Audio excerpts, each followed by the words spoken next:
All 4 petitions accuse the 4 commissioners of gross violation of the Constitution. One of the petitions is by Farmers' Party, which is affiliated with President-elect William Ruto's Kenya Kwanza Alliance. The party is accusing Vice Chairperson Juliana Cherera and her colleagues Irene Masit, Justice Nyang'ai and Francis Onderi of gross misconduct. Honourable members, Article 251 of the Constitution grants any citizen the right to petition the National Assembly for the removal of a member of a constitutional commission or holder of an independent office for either serious violation of the Constitution or statute, gross misconduct, or incompetence. The petitions received are as follows. A. Petition by the Republican Party. The petition seeks the removal from office of Ms. Juliana Cherera, Mr. Julius Nyang'ai, Ms. Irene Masit, and Mr. Francis Onderi on the grounds of violation of the Constitution and other laws. The Treasury is holding public engagements on Hustler Fund. The officials, all meeting leaders and business owners from Meru, Embu, Tharaka Nithi, Isiolo and Marsabit counties, had concerns raised by locals. Some of the issues raised were the ability to repay the loans borrowed by an individual, depending on the economy. Should have inspectors who should be visiting those with the loans to find out whether they are doing the right thing. As you give us these loans, look at where we come from. I can see people from Marsabit here. As we are observing the TV, we can see all their cows are dead. We can see their ngamias are dead. That is their business. So if you are going to give them loan, know that this person is going to start from scratch. Violently opposed. Elsewhere in Nyeri, Kitui and Kisumu counties, stakeholders proposed for reduction of interest rates as well as county government having a say in the management of the Hustler Fund. In the spirit of bottom up, yule mama boga, yule kijana boda boda ambaye tulikuwa tunaambiwa wakati wa siasa, huyo mtu kama atakopa pesa yoyote below 10,000, hiyo ilikuwa ni zero interest rate, so that just like the way we are taxed, anybody below this amount of money is exempted from tax, isn't it? Kwa hivyo huyu mwenye ako pale chini kwa ile kwa pyramid, wacha huyu akikopa 1 shilling to 10,000, zero interest rate. Tukienda from maybe 10,001 to 100,000, 4%. Wengine wako huko juu, wacha walipe 9%, 9.9, we don't care. Sisi hapa chini tulipe zero. Nikipata pesa leo na mwezi mwingine ninalipa, pengine haitakuwa imenisaidia, na kwa sababu tunatoka kwa hizi pesa kidogo ambazo tunapewa na wale wanatukopesha kupitia mitandao. Sasa unakuta unapewa mwezi huu mwingine unalipa. Kwa hivyo ningetaka hiyo mambo ya grace period iwe addressed. President William Ruto is set to launch the Hustler Fund next month, and it's set to benefit business owners who don't make more than 1 million shillings in their business ventures. Now, President William Ruto has found himself in a difficult situation after the court halted the process of interviewing the 51 principal secretaries. Yesterday, the Defence Committee continued with its interviews after its chairperson, Nelson Koech, who is also Member of Parliament for Belgut, said the committee had not been served with the court papers.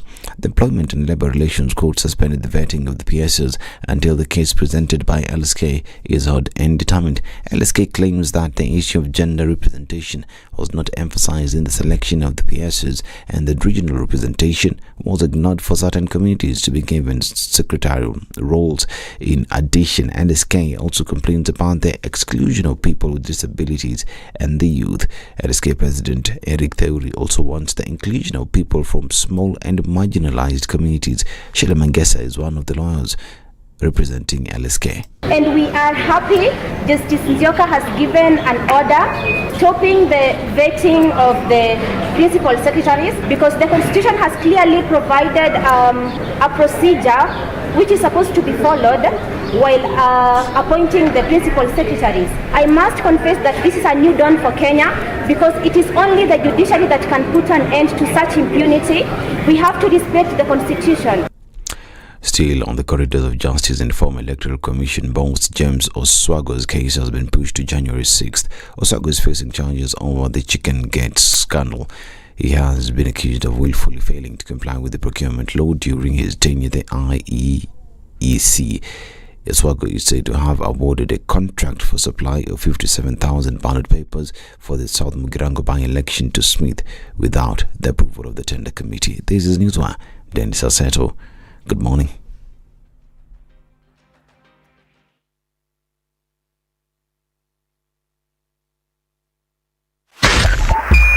SpiceFM, Nyeri.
Hey, it's getting hot in here. The media has greatly contributed to the moral rot that we experience in this country. I remember a senior politician telling me, point blank, nobody steals in the field, it's stolen in the granary. So my friend, if you're going to win an election, jipange kwa granary. I think we are suffering from Stockholm syndrome. Our violator and abuser is also our redeemer in our mind. The whole political class, the whole political institution is rotten. It is based on ideals that cannot progress our country forward. This is the Situation Room. The only way to start your day. It's Wednesday. It's the middle of the week, and it looks like traffic hasn't yet caught up, at least not at this hour of the day. A little bit of it building up on Jogo Road. It's going to take you out towards Landis and out towards Kamkunji this morning. On the Thika Superhighway, there's a little bit of action, but nothing to have anybody's knickers in a twist. Coming out of Westlands, a little bit on the expressway exit, just there at Westlands, take you into the city. But it looks like folks are not yet, into the swing of things. Wait and see how that opens up this Wednesday, and let's try to keep things moving as much as we can. And then let's talk on SpiceFM, KE on Twitter. SpiceFM, Malindi.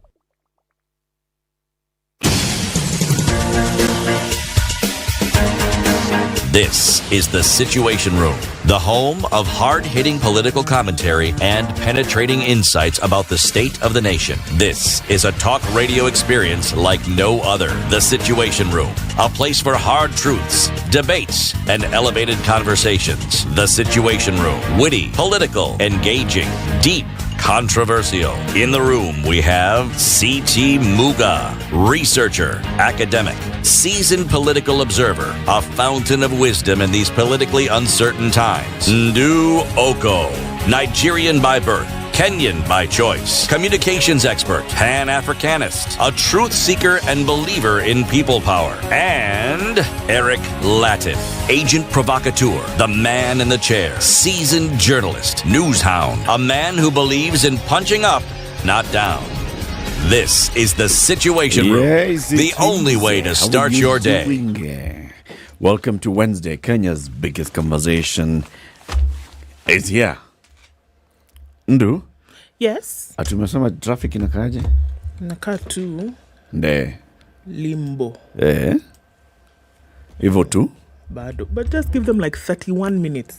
You'll see things now. And things will change. Action. Yes. How are you doing? Huh?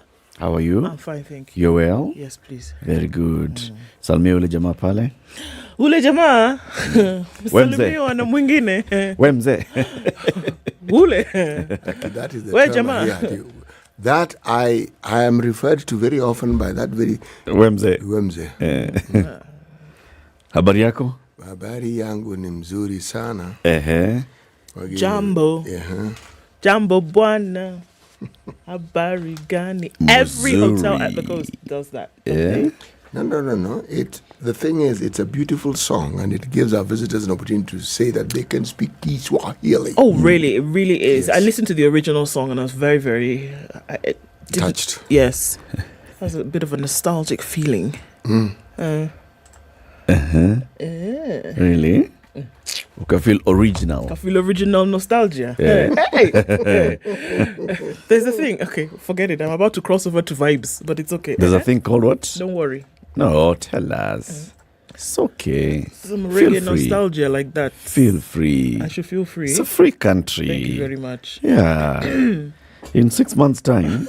No, in 8 hours. You know the band who sang that particular song? It was Mushrooms. The Mushrooms. Uyoga. The Katana. Teddy Kalanda. Teddy Kalanda Harrison. Yes. And his brothers. Yes, the ones who actually penned that song. Mm-hmm. Those were glory days. Yeah. Yep. Welcome to Kenya's biggest conversation, Kilamutu. We have some conversations lined up today. So, number one. Wait. We have waited. Are you okay? Me? Good morning. Are you fine? Good morning. Yango is good. Oh, fantastic. Yes. As you are. Carry on. Okay. So, yesterday, the Employment and Labor Relations Court decided to do the work that it's supposed to do. Got an application. My lords, there's something that is happening. There's a travesty of justice that's unfolding. Please. And my lord said, my lord, I have said, stop that thing. So vetting of principal secretaries has been halted by the courts via a court order. It continued yesterday because the committees had not received the what? The court order. Let us see whether they'll have received it today and then how they are going to deal with it. Now, that issue of vetting of principal secretary nominees being suspended is one that we want to discuss today. So the case that actually got this particular order is a case filed by the Law Society of Kenya. But it's not the only case. Mm-hmm. There's another case also filed by some interested group represented by lawyer Dunstan Omari, who will be here with us at 8 a.m. to talk also about this. What is it about the list of nominees to the state departments that is an affront to the Constitution? We'll hear that from Dunstan Omari, 8 a.m. Let's keep that conversation rolling. Of course, we'll extend it into what we are seeing in the counties because it's the same thing that's happening in the counties. People complaining about the nominees for positions of CEC and CO. That is 8 a.m. At 7 o'clock, we've been talking about Naseran Ridge Phase 3, right? Mm. And Jimmy Gathu is taking a bus full of people to Naseran Ridge Phase 3 this Saturday. And we've been telling everybody, please get yourself a seat on the bus. Now, the director of Olive Limited, who are the ones behind Naseran Ridge Phase 3, Peter Karaoke Qatar, will be with us at 7 a.m. to talk about this. Why go to Ngong? What is it about this particular location that actually attracted them, Olive Limited, to purchase that piece of land and want to establish a gated community there? So he'll be here with us at 7 o'clock. At 9 a.m., yesterday we had a conversation about technology and talking to Mr. Latif from Gearbox. They're called Gearbox, not Europcar. What's Europe? And it's also not Europe Box. And it's not Eurobox or Eurobond. They're called Gearbox Europlacer. Yes. So we talked about the technology in the country and what can be used. Today we want to have another conversation with a gentleman called Brian Afande. He's the co-founder and managing director of Black Rhino VR. They do virtual reality. You know those virtual reality things? The one where you wear something. You wear the goggles and you're and in then this world. You get into another world where you're just screaming and shouting or seeing different things. You know what I'm talking about, ZT? You've seen people doing those. You sound like you're talking about a horror movie.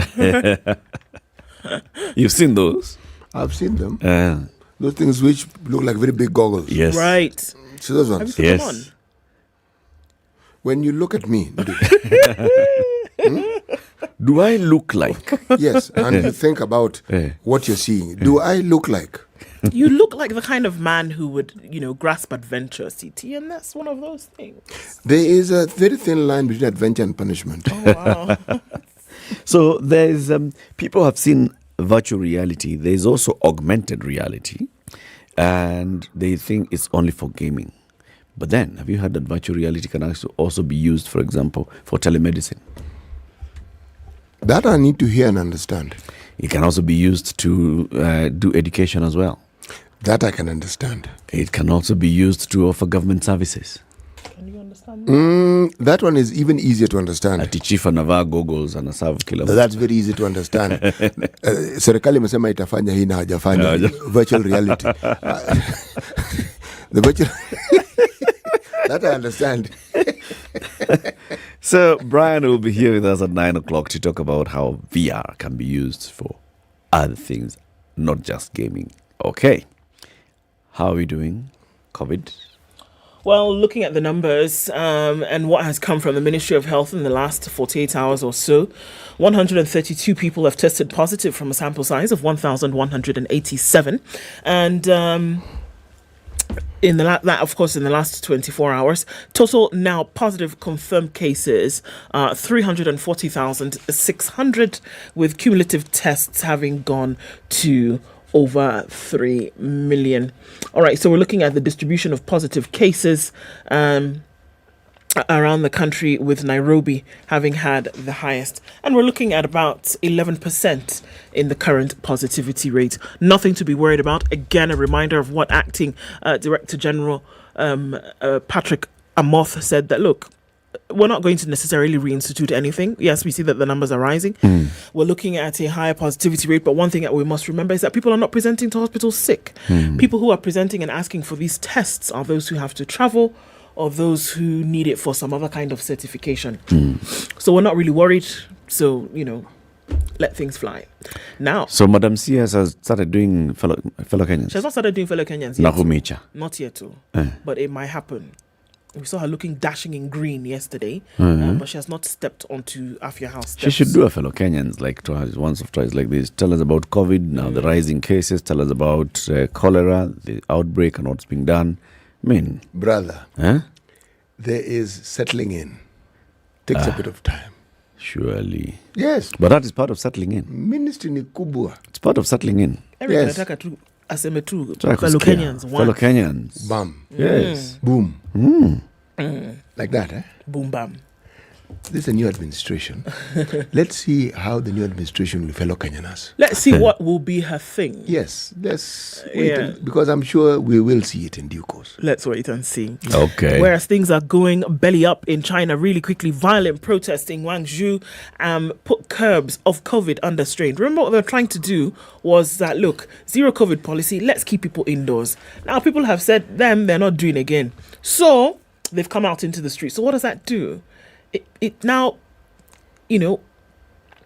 strains the whole zero COVID policy measures that are being put in place. There was a compulsory lockdown, but now folks have come out and they're saying, no, the strict coronavirus curbs, there's not working. There's some footage, of course, that has been captured by quite a number, and they've said it has shown, police in the street tearing down of COVID barriers by people who are upset, and they've now employed, or rather deployed, riot teams to the area.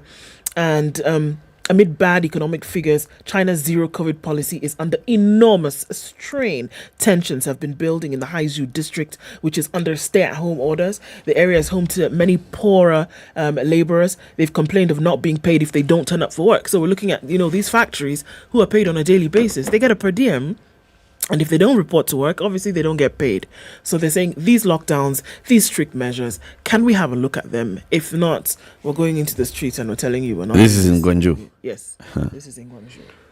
Okay. So they're saying, look, we're not doing this. So there have been tensions over the last 24 hours. Let's see what happens. Do we see that because there are tensions in the street, that the government is going to say, okay, fine, lift the measures? The government is going to copy-paste what Professor Kithure Kindiki said the other day.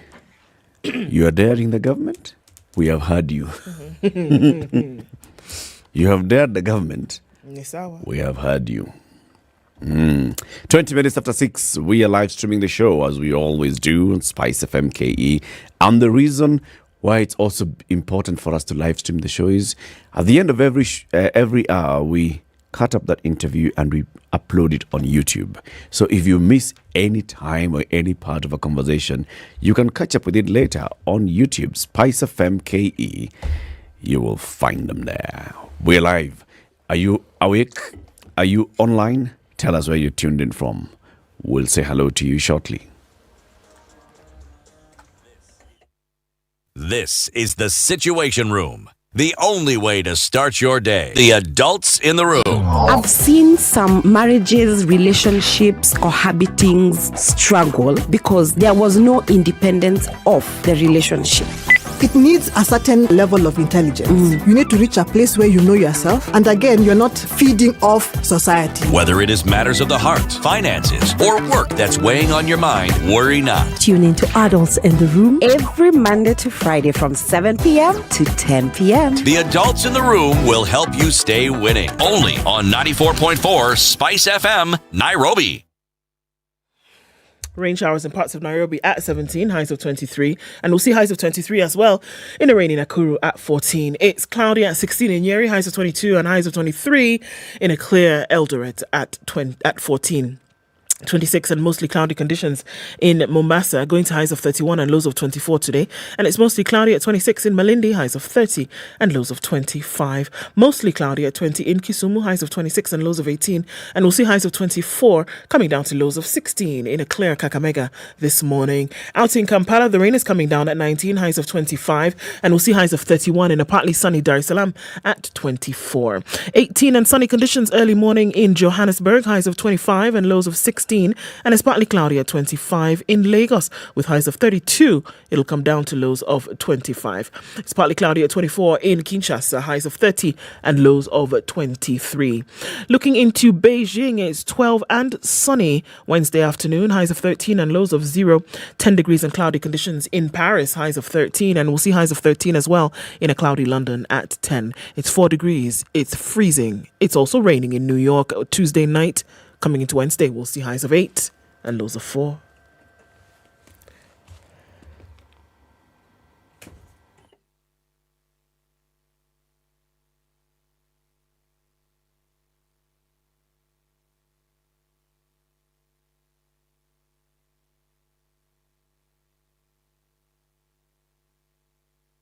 Mature, intelligent talk every morning.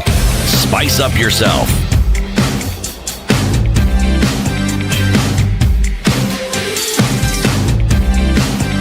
Mornings done right. 94.4 Spice FM, 23 Nairobi. minutes after 6. Welcome. Good morning, gentlemen and lady. Wagongo says, good morning. Happy to hear your great voices. City Centre is tuned in. Karibu Sana. Helen Joguna is also with us in the room today. And we're saying good morning to you. Kaiser Obed says, good morning. Trio Nikondani. And it's the return of the Donald. That's what Teacher Bunde says. Indeed, 2024 in the US will be an interesting year, won't it? Chris Ma says, good morning from Kakamega.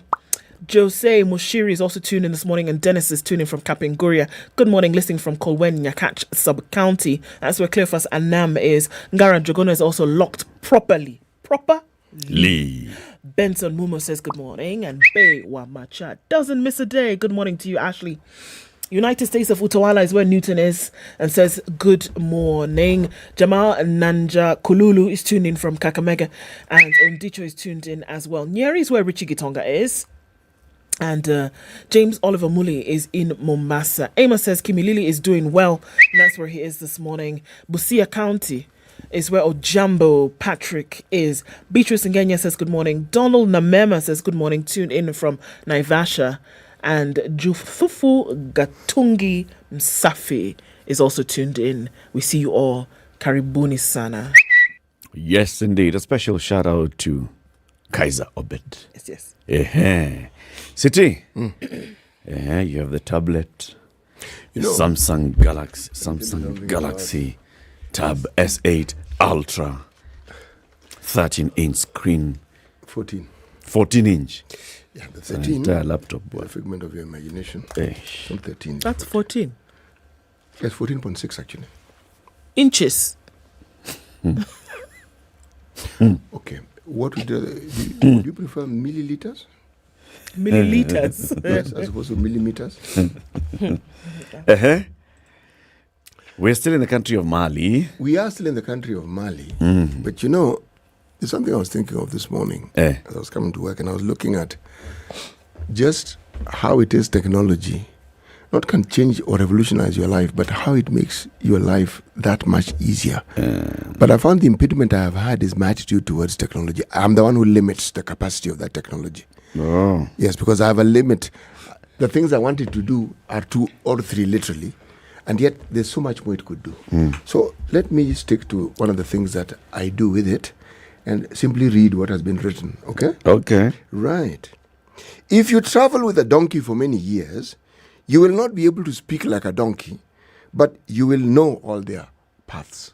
If you travel with a donkey for many years, you will not be able to speak like a donkey, but you will know their paths. You will know their paths. This is a human being talking. And their habits. And their habits and what they do. And what their speeches mean, but you will not be able to speak like them. Hiya. Sorry. But one day the donkey will speak to you. There are people who had the donkey speak. Yes. Thing is, they're not alive to actually give us a blow-by-blow account of the experience. But Mr. Balaam was always where, my friend. I am not going. I'm not boarding. You are not supposed to go in that direction. And stop joking with me. Go this way. Yes. I was told to take you this way. Yeah. And here you are. Yeah. All right. Thank you for the proverb. I also have the Samsung Galaxy. What's it called, this phone? Flip 4. Yeah, it's a Z Flip 4. Yeah. Huh? It matches your shirt. Kabisa sindio? I know. Yeah. Piga picha. Nipige picture of you. Piga mimi picha. Nikupige picha? Piga mimi picha na hii. Samsung Galaxy Z Flip 4. Kama flip namna hiyo. Piga mimi picha. Alafu tutaweka kwa mtandao. It even wants to talk to me. Weka kwa mtandao. Weka kwa hii mtandao. It's removing everything. Sindio? I'm telling you. It's not a small wahala. Almost see as you fine. See as you fresh. By Samsung the way, is bringing you up, man. Not only that, my friend. There's a certain technology that these electronic gadgets have. Okay, it refers to teeth. But this one, they only mention one, the Bluetooth. Okay. Not blue teeth. No. That would be the plural of it. This gadget that you're holding in your hand can do wonderful things. You can have information on that phone and you can Bluetooth the thingamajig and on a screen, everything that you have on that phone will appear on that. So you basically just project and mirror. From the phone. Mirror phone on screen. Yes, direct. Can you imagine? So you don't have to carry something massive. Big. Just ask them, this thing of yours, is it smart? You told it is smart. So even this phone is smart. It's smart. So now let's smart them together through the Bluetooth. Then, lo and behold. I just did something. See how you're looking at the picture like that? Yes. Then when you fold it, the picture moves. You thought the picture will fold. No, please. It halves the picture. I tell you. Yes. It even broadens a smile. Eric was smiling that one, but now when you fold the smile is bigger. Yes. All right, let's look at the newspaper headlines. Let's do it. Ruto's big test after judge stops vetting. That's what's on the front page of The Standard. The formation of President Ruto's government got a jolt after the courts temporarily stopped the vetting and appointment of 51 principal secretary nominees under case filed by the LSK challenging its composition on account of regional and gender imbalance is determined. Will the president respect the decision and delay forming government, or will he ignore the courts like his predecessor? Isn't that an interesting question? On the front page of The Nation, a man that you know, and he owes Kenya 40 billion shillings. One man owes Kenya 40 billion shillings. In 1993, Cyrus Jirongo was one of the most powerful people in the country. He went to Post Bank Credit, a state-owned lender, and borrowed a whopping 2.7 billion shillings, equivalent to Kenya's budget deficit at the time, using 2 parcels of land as collateral. The loans, which have since ballooned to more than 15 times, remain unpaid, and the government might just have been played. Also on the front page of the Duplam law did not apply. It did not apply here to things that were there previously. Actually, I think it does. That the only thing is that at that particular point in time, let's put it this way: no one was going to ask those questions. And let me put it make it more current. In this particular time we live in, I don't think people are going to ask that question. I'll give you the details of the story when I also tell you, the security shake-up as crime soars. The welfare of police officers could soon improve as the government steps up efforts to reverse the wave of crime in the country. We'll look at that story later as well. Iko kwa nini? Nini? Back page. Yeah. No, ulikuwa nataka sitia sema. Yeah? Oh no, I got all the papers today. Voila. Very good. Yes, I spoke sternly to them yesterday. Said this cannot continue. Okay. Yes, otherwise I'll take my business elsewhere. I will take my business elsewhere. Anyway, man, I only get 3 papers from them, as if they care. Yes, the Star. Right. MPs plot Qatar trip to watch World Cup. Are we watch TV? It's different. For the 15 members, taxpayers will pay at least 1.8 million for air tickets alone. Story is on page 4 and 5. Okay. There's a gentleman called Ndungwa Nahene says we should completely reduce Parliament's budget on travel by 30%. If it is now the official policy of the executive to cut travel for civil servants, government officials and other public officers, why are we not exercising the same austerity measures in Parliament? So what's the story? Which MPs are these who are plotting to go to Qatar to watch the World Cup? All right. You want me to read this one now? Sindio. All right. Just quickly On your marks, get set, go. Details have emerged of plans to airlift at least 15 MPs and parliamentary staff to watch this year's World Cup in Qatar. The Star can report. Okay. This is by the Star team. National Assembly Speaker Moses Wetangula will be in the delegation, according to one legislator. The MPs will have all the expenses, including airfare, accommodation, and daily allowances footed by you, the taxpayer. The trip, which critics have termed extravagant, comes at a time the country is grappling with acute famine and many families at risk of dying of hunger. Parliamentary sources have intimated to the Star that the MPs representing various sporting activities will leave the country after the recess to enjoy the football extravaganzas. MPs will proceed for the long holidays on December the 2nd. So, okay. Sindio? Yeah, okay. And you wonder why it is I have a certain attitude towards these individuals. I don't even wonder anymore. No, you're looking at it like it's leisure. It's not leisure. Those people will be very, very busy in Qatar. Actually, even if I remove the element of leisure from it and being busy, what is it that they're going to do in Qatar that is of benefit to the country? They're going to see it on our behalf. No. You know, you people. 27 minutes to 7. Let's take a quick break. Take a look at traffic. This is the Situation Room, the only way to start your day. If I look at the Premier League table, Manchester City is on top. Arsenal, number 2 in the table. Absolutely. How did Brentford get to number 3 in the Premier League table? They beat us like Burkenge. Sugar and spice. What's your love language, French? My love language is I want to be left alone. What can't you compromise on? Quality time and acts of service. Words of affirmation tutapata hata kanisani. We do this 11 to 3 p.m. Monday to Friday. DJ Absolute and Yolanda Mulwa on 94.4 Spice FM, Nairobi. All right, looks like it's going to pick up a little bit here and there. Coming off Mombasa Road, it's not too sticky, but it might just get busy as you're getting towards Imaradima, out towards the city. And we're also seeing action on North Airport Road. Will take you towards Outer Ring and then through towards the Eastern Bypass. Everybody trying to use that route to get out into the city much quicker, but that seems to be clogging up already. On Langata Road looks good as you're going into the city. You're going to get past Aerodrome and you should be okay getting towards Uhuru Highway. Hasn't started to clog up yet, but we'll see that happening. Haile Selassie is busy. It's coming off Kamkunji. Landis Road is not too bad. We're seeing a little bit of traffic coming off the Thika Superhighway and it's getting towards bumper to bumper status right about now. Kiambu Road will pile up. This we know. Now would be the time to get out before you get stuck. Let us know through the morning what's happening where you are so that we can warn other folks about that, or we'll give you a good route to use, whichever one you will be in. Do that. SpiceFM K on Twitter.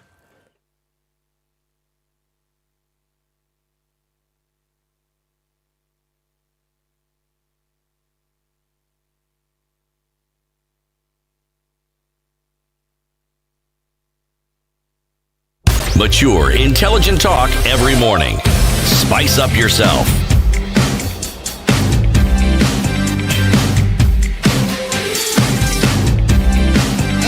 Mornings done right. 94.4 Spice FM, Nairobi. So a couple of weeks ago, early last month, President William Ruto issued notice of impending vacancies in the Independent Electoral and Boundaries Commission, right? Because the tenures of the chairperson and 2 other commissioners will be coming to an end. Mm-hmm. So that would leave the 4 who were recruited last year. However, the process of removal from office of those 4 IEBC commissioners who disputed President William Ruto's victory started yesterday after the National Assembly received 4 petitions. Speaker Moses Wetangula told the House that he had received the petitions to oust IEBC Deputy Chairperson Juliana Cherera and Commissioners Francis Madenge, Irene Masit, and Justice Nyangaya. The petitioners, Reverend Dennis Nduga Ndombe, the Republican Party, Geoffrey Langat, and Owor Steve Jerry, accused the commissioners of alleged violation of the Constitution, gross misconduct, and incompetence. However, it could take a month before the dissenting commissioners know their fate. Wetangula said the petitions would be considered by the Departmental Committee on Justice and Legal Affairs. The committee has 14 days to conduct proceedings and submit a report to the House to decide whether the petitions satisfy grounds for removal. He said, further, once the committee tables its report, the House will have 10 days to decide whether or not the petition contains valid grounds for removal of the members of the commission. Should the House rule that the petitions have merit, it will be upon the President to appoint a tribunal to investigate the conduct and violations committed by the 4 commissioners. The petitions revisit the actions of the 4 on and after the results of the August 9th general election were announced. They question the commissioners' allegiance, accusing them of allegedly being agents of Azimio. Okay. We shall revisit. Well, the thing about such accusations is that at some point there will be proof to validate whatever it is that they're saying. I wait to hear. That's all. I've heard the accusations, but I now wait for proof. The details. Yes, why they're saying they broke the law, why they're saying their behavior amounted to this, that, and the other, etc., etc., etc. Well, here's the thing. The petitioners are actually key insiders of UDA. The Reverend Dennis Ndombe is one of those who are key insiders in UDA. Yes, he is. It has gone to Parliament. The Speaker has announced, I'm giving it to the Committee on Legal Affairs. And then we expect the report from the committee. Kenya Kwanza has the majority. If they decide that they want these commissioners out and they want to basically get everybody out of the commission and constitute a new IEBC, the process has started. It has. And you've seen there's already a bill in Parliament which is looking at rearranging the panel that interviews IEBC the appointment of IEBC commissioners. Yes. The choreography is interesting. I just want to see how it plays out. For this to have started, what one has seen of this government is that there was forethought and there is a plan. There's a plan afoot. There's a plan. What you're seeing is just the beginning. What we'll then see from now on is how the plan unfolds. Yes. But of plans of men and mice. Yes. We'll wait and see. Tell us that story you were to tell us. Okay. Now, you're asking, how is it possible that somebody owes 40 billion shillings as an individual to the government? Inside Jirongo's debt empire, man who owes Kenya 40 billion shillings. So imagine walking into a state-owned bank today and taking a 796 billion shilling loan, the equivalent of Kenya's budget deficit for the 2022-2023 financial year, and using land as a security for the loan. Can you imagine that? I can. All right. I can also imagine that land, carry on. Let me not preempt the story. Be a wet blanket. All right. When you default in repaying the loan, the bank opts to sell your land, possibly as the last debt recovery mechanism available under the law. However, the bank discovers that the land you used as collateral is actually owned by the government, and how you obtained title deeds for the prime property is a mystery that is not easy to unravel. Nearly 3 decades later, the bank has collapsed, but you are walking free and even managed to run for president with thousands of people voting for you.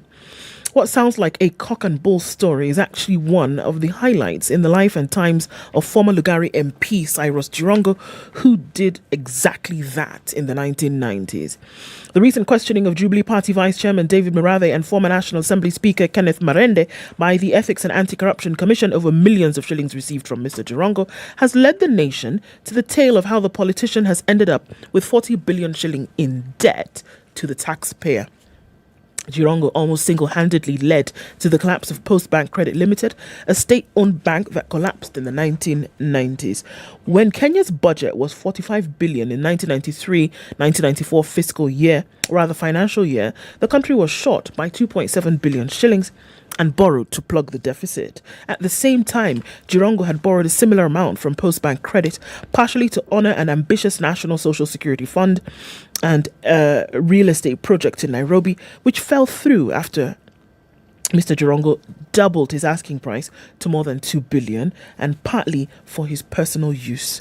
But the land he used as collateral was technically public property that could not be auctioned to recover the debt. So you see what you've done. You've gone to the bank and you've said, here is my collateral. But the collateral does not belong to you. It belongs to the government, and used a position to take this land and use it as collateral. But you cannot sell public land for collateral. You can't, as the entity giving the facility. All right? Now, in 1993, he was one of the most untouchable people in the land. He chaired the Youth for Kanu Y2K campaign group that had successfully campaigned for President Daniel Arap Moi's re-election in the year earlier. As had been the norm in post-independent Kenya, Mr. Jirongo was rewarded with special status that saw him do virtually anything he pleased. So that is how, when you were looking at me like that, Eric, that is how then he was able to give over this land as collateral. I'm wondering what this story is all about. What is the story? What are they? So they've decided to make it a headline, and they're revisiting the 90s, and they're telling a long-winded story. What are they saying? At the end of the day, and you're wondering, how is it possible that one man would owe 40 billion shillings to the government, and how did it arrive at that? And that's the story, basically. All this Y2K blah blah really doesn't make any difference here or there. What came out of all of this was the EACC investigations that were going on with these two gentlemen, and it came out that they got money from him. What money did they get? Came from part of this 40 billion shillings that he then owes Kenya. That's the story. That he owes Kenya 40 billion, and the collateral that they should have been able to use to set it off, they cannot because it's public land. Voila, c'est ça. Okay. Hapo nation wameenda long. Mnasema nini? Actually, if you read the story to the very, very end, as you say, the saga gets moving convoluted, because one Mr. Tuoli is thrown into that mix, one Mr. Murathe is thrown into that mix. All manner of people are thrown into this mix. Someone says they lent Jirongo 100 million shillings, people lent each other 100 million shillings. Someone says they loaned Jirongo 60 million shillings, because the question had been asked, so this 25 million you received, what was it for? Part payment. He was repaying a loan and advanced him. Then there are people who've taken Jirongo to court, and his wife. It's a long story. Part of this money and part of the plan that he was talking about was to actually build houses for the Kemri, using the Kemri Retirement Fund. Okay. Part of the issues that got the former Director General of Kemri into the soup and the mixes in was that. Jirongo was involved. Yes, the houses were actually built, by the way. Just that at the beginning they were not complete, but the houses were built. These are the ones in Langata? Yes. No, those are KMA. No. Kemri. Where are they? They're the around KNH? No, not this side of KNH. They're actually along that same. Okay, you know where Riara University is? Yes. Okay, somewhere in that vicinity. Somewhere in that vicinity. Okay. So, part of the pension fund for the workers in Kemri was also used to put up these particular buildings. Now, where the problem arose is that money was used, the buildings were never completed at that particular point in time. So issues arose. Okay?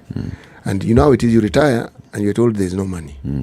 And yet you've contributed to it. Because you've been contributing to a pension. So this story focuses on a few things, but if you were to dig deeply into this, you will find it is an extremely sordid tale, and it has very many things and involves very many people who at that time were in government, some are no longer in government. But how it is somebody can actually borrow 2.9 billion from a bank, I want to ask, again, this particular bank at that particular point in time, what exactly was their lending threshold? Yes, I know it was a government bank, I know it was government owned, but everything about this, the land, parcels of land that were sold, parcels of land that were used as collateral. You borrow 450 million shillings, and the collateral, when later sold because you couldn't pay, is sold for 50 million. So you ask yourself, was that the fire sale price, or was that a representation of the value of that particular property? I'm saying the saga involving one Mr. Jirongo is a tale with many twists. Very many. Yes, and it involves very many people. Ay. This is the tip of the iceberg. Ay. Where? Okay. Okay. Ni sawa. Tutangoja tusikie. Now, there's a sad story on page 3 of the Standard about Naneu Muthoni, who had promised to keep off her boyfriend after a shaky relationship. But the last time the 31-year-old went back to his house, which is a short distance from her parents' home in Southlands Estate, Langata, Muthoni was found dead and the boyfriend missing. Police said the man is a person of interest because he was the last to be seen with Muthoni. Her parents, Sam and Grace Muturi, are still searching for answers on what transpired at the weekend before the body of their last-born child was found in the man's house at Onyonka Estate. Muthoni, breaking her pledge of not meeting her boyfriend again, pleaded with her mother to visit one last time. She's 31 years old. She was living with her parents. Then she's like, let me just go and see him. The two had not seen each other for almost 3 weeks after differing, according to the mother. The mother grudgingly granted her daughter permission. The two had just arrived after staying for a week in their upcountry farm in Kajiado, and this week Muthoni was to go for a Christian retreat in Thika. On Saturday evening, when Muthoni left their house in Sinai Court, she promised not to stay for long. The mother, who had retired to bed, was woken up by a phone call at about 2:30 a.m. This is Saturday. It was Muthoni's phone calling. So the husband says, my wife received a call, but there was no response from the caller. Alarmed, she called back several times. The calls went unanswered. At daybreak, the parents went to church, hoping that their daughter was safe, but they did not find her home when they returned. By dusk, there was no sign of Muthoni, and her 3 phones had been switched off. The parents called relatives and Muthoni's friends. No one knew where Muthoni was. The following morning, this is now Monday, before reporting to her business place, the mother went to Muthoni's boyfriend's house, where she found no sign of life. The mother was unable to gain entry into the house because the door was locked. The father left only to receive a phone call at around 11 a.m. from a friend asking to go back to Wimby Court, where the suspect lived in the servants' quarters. The mother felt something was wrong when she noticed the crowd and police vehicles. The father later joined. Says, I could not believe that was my daughter lying on the couch with blood splattered all over on the floor and walls. The place was a mess. My daughter did not deserve such a gruesome death. The naked body had multiple stab wounds. A post-mortem is expected to be conducted later today at the Montezuma Mona Lisa Funeral Home. A very sad story that is just... So her body was found in the boyfriend's house. The boyfriend was not present. The boyfriend has not been traced. Man, I mean... There's something... This is utter madness. It is. It's getting to it. A day doesn't pass without you reading some gory story of some young person who's lost their life. Either they were mugged, either... I mean...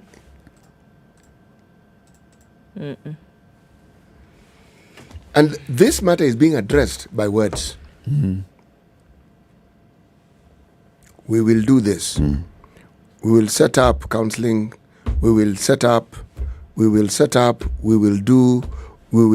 The only thing that seems to be done is security officers are moved around.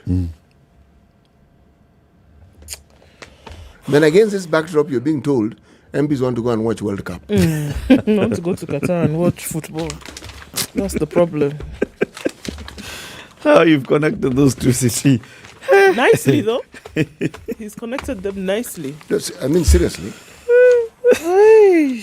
With all these things that are happening, and then you want to go and watch World Cup. And some who don't want to watch World Cup are saying, you know something, we have the other games, so we can't, we were torn between the two.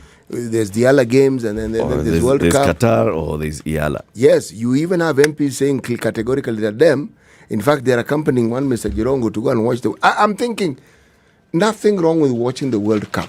But surely you are in a position of leadership and you are the ones who are supposed to help the Mwananchi and help the country get out of this. And you don't see the negative optics of what you are doing. And for you, it is normal. Are you in touch? Do you know, CT, I think it's even a little bit beyond that. It's not that you don't see. You do see, but you do not care what it looks like. It has nothing to do with you. You know very well how it looks, but you don't care. You're going to go ahead and do it anyway. You see, you know. So that's worse for me. On that thermometer, on that measure of madness, it's a lot worse. That you see, you know how bad it is. You are aware how your actions are going to negatively affect a situation, but you're still going to do it anyway. Come on. Is that not worse? It's crazy. It's crazy. You have another story? City? They're very sad. You have the Business Daily. I do, actually. I do. There's something I'm going to read here, and I want to ask if you people can understand, because I can't understand it. Here we go. Okay, here we go. How state denied petrol users a price drop of 10.9 for a litre. Okay? How state denied petrol users petrol a price drop of 10 bob. 10 bob and 94 cents a litre. Okay? Motorists to pay half of 18.78 shillings a litre diesel subsidy. Petrol would have dropped to 167 from 177 a litre. Let me read the story. Please. President William Ruto's administration has denied motorists a 10 shillings and 94 cents reduction per litre of petrol in a bid to slow down runaway costs of living by cushioning key sectors of the economy that run on diesel. Let me repeat it. As I said, if you understand it, explain it to me. President William Ruto's administration has denied motorists a 10 shillings 94 cents reduction per litre of petrol in a bid to slow down runaway costs of living by cushioning key sectors of the economy that run on diesel. Please go to the second paragraph. That one. Okay. The state opted to provide an 18 shillings and 79 cents a litre subsidy on diesel, with the motorists running on petrol paying half of the financial aid. Have you got that one? Okay, let me continue. This means, now this is the explanation, okay, that petrol users will pay 9 shillings and 94 cents for every litre of diesel consumed in efforts to reduce the state burden for catering for the subsidy. Sorry, what? Precisely. Without the subsidy, the cost of a litre of diesel in Nairobi would have retailed at 180 shillings and 82 cents from the current 162 shillings, while a litre of petrol would have dropped to 167 shillings and 36 cents from the current 177 shillings and 3 cents a litre. Let me just continue reading. Petrol prices have a big effect on inflation in Kenya, which relies heavily on diesel for public transportation, power generation, and running farm machinery. This forced the energy regulator to offer a huge subsidy on diesel to ease the pressure on inflation and curb the simmering public anger over costs of essential commodities like diesel, which affect the rank and file of Kenyans. Okay. Sawa. I guess, let me tell you what I understand from this story. Number one, there's still a subsidy that was applied in this month's price review. Let me read the statement from the Energy and Petroleum Regulatory Authority on the 14th. They said the price of diesel has been cross-subsidized with that of super petrol, Well, a subsidy of 17.68 shillings a litre has been maintained for kerosene in order to cushion consumers from the otherwise high prices. The government will utilize the Petroleum Development Levy to compensate the marketing companies for the difference in cost. So what they've done is, because the price has actually gone up, the price of the landed cost of price between when and when?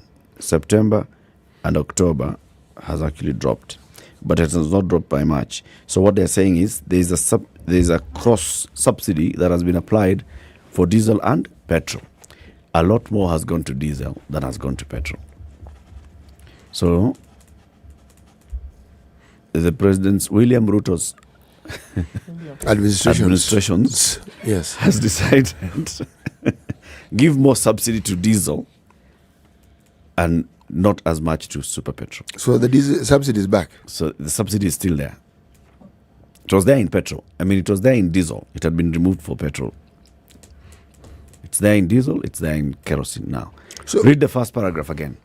President William Ruto's administrations has denied motorists a 10 shillings and 94 cents reduction per litre of petrol in a bid to slow down runaway costs of living by cushioning key sectors of the economy that run on diesel. Okay, that's it. So it has decided to deny a subsidy to go to super that could have been a 10 shillings and 94 cents could have gone to super petrol, but instead of going there, it has gone to diesel.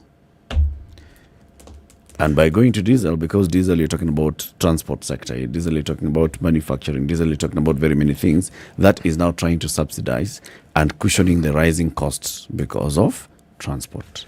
Okay, so do I understand you to be saying that there was only one subsidy, and instead of going to petrol, it went to diesel? Yeah.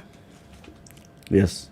So one of these fuels didn't have subsidy. Only one had subsidy. And the subsidy that was supposed to go to it was taken and given to another fuel. That's what it a subsidy that could have gone to super petrol did not go to super petrol. It was cross-subsidized.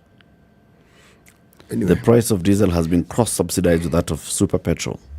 I thank God that I have colleagues who understand complicated things. It is Diesel possible. ni cheaper. Now wamesema petrol will continue to be expensive. Period. Because they've seen that diesel is the driver, literally, for industry, transportation, etc. So let's make it cheaper so we can keep this thing moving. And the net effect is that all of them, the price has decreased by a shilling. By a shilling. Super dropped by a shilling. Diesel dropped by a shilling. Kerosene dropped by a shilling because of the application of subsidies in the various ways. And we've decided to apply more in terms of subsidy on this diesel because it's used more, especially in the industry, transport sector. Why didn't they just write what you just said? At all. Sindio? It would have been better. I would have understood clearly. Yeah, even me, I was like, okay, what are you people talking about? You're right. Tell us about the Italian cuisine. Okay, so it is the celebration of culture through food, and that's what Italy is doing around Kenya until the 20th of November now. That's what Italy is doing throughout the world. Yes, it is. Yes. It is doing throughout the world. And so in Kenya, there are a number of restaurants that you can go to, and once you order your main, you get a free dessert in the name of tiramisu. And you need to tell us what your favorite tiramisu was and where you did that. So around those 8 restaurants, one of them La Dolce Vita, Villa Rosa Kempinski, etc., etc. Once you order your meal, you're going to get a free tiramisu in form of dessert, and let us know how that tasted for you. It's Italian Cuisine Week until the 20th November. Safi sana. In the next hour, we talk about the best investment this year, that is buying land at the Naseran Ridge Phase 3. We'll be joined by a director of Olive Limited, the ones who are behind this project, Peter Kariuki Getao. Good morning. It's 7 a.m.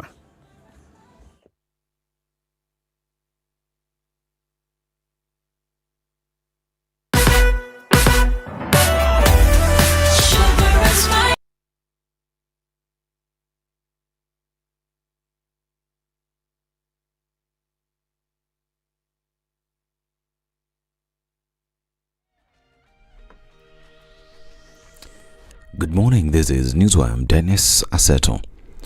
4 petitions have been filed at the National Assembly seeking the removal from office of 4 dissenting independent electoral boundaries commissioners who disputed the August 9th presidential results. All 4 petitions accuse the 4 commissioners of gross violation of the Constitution.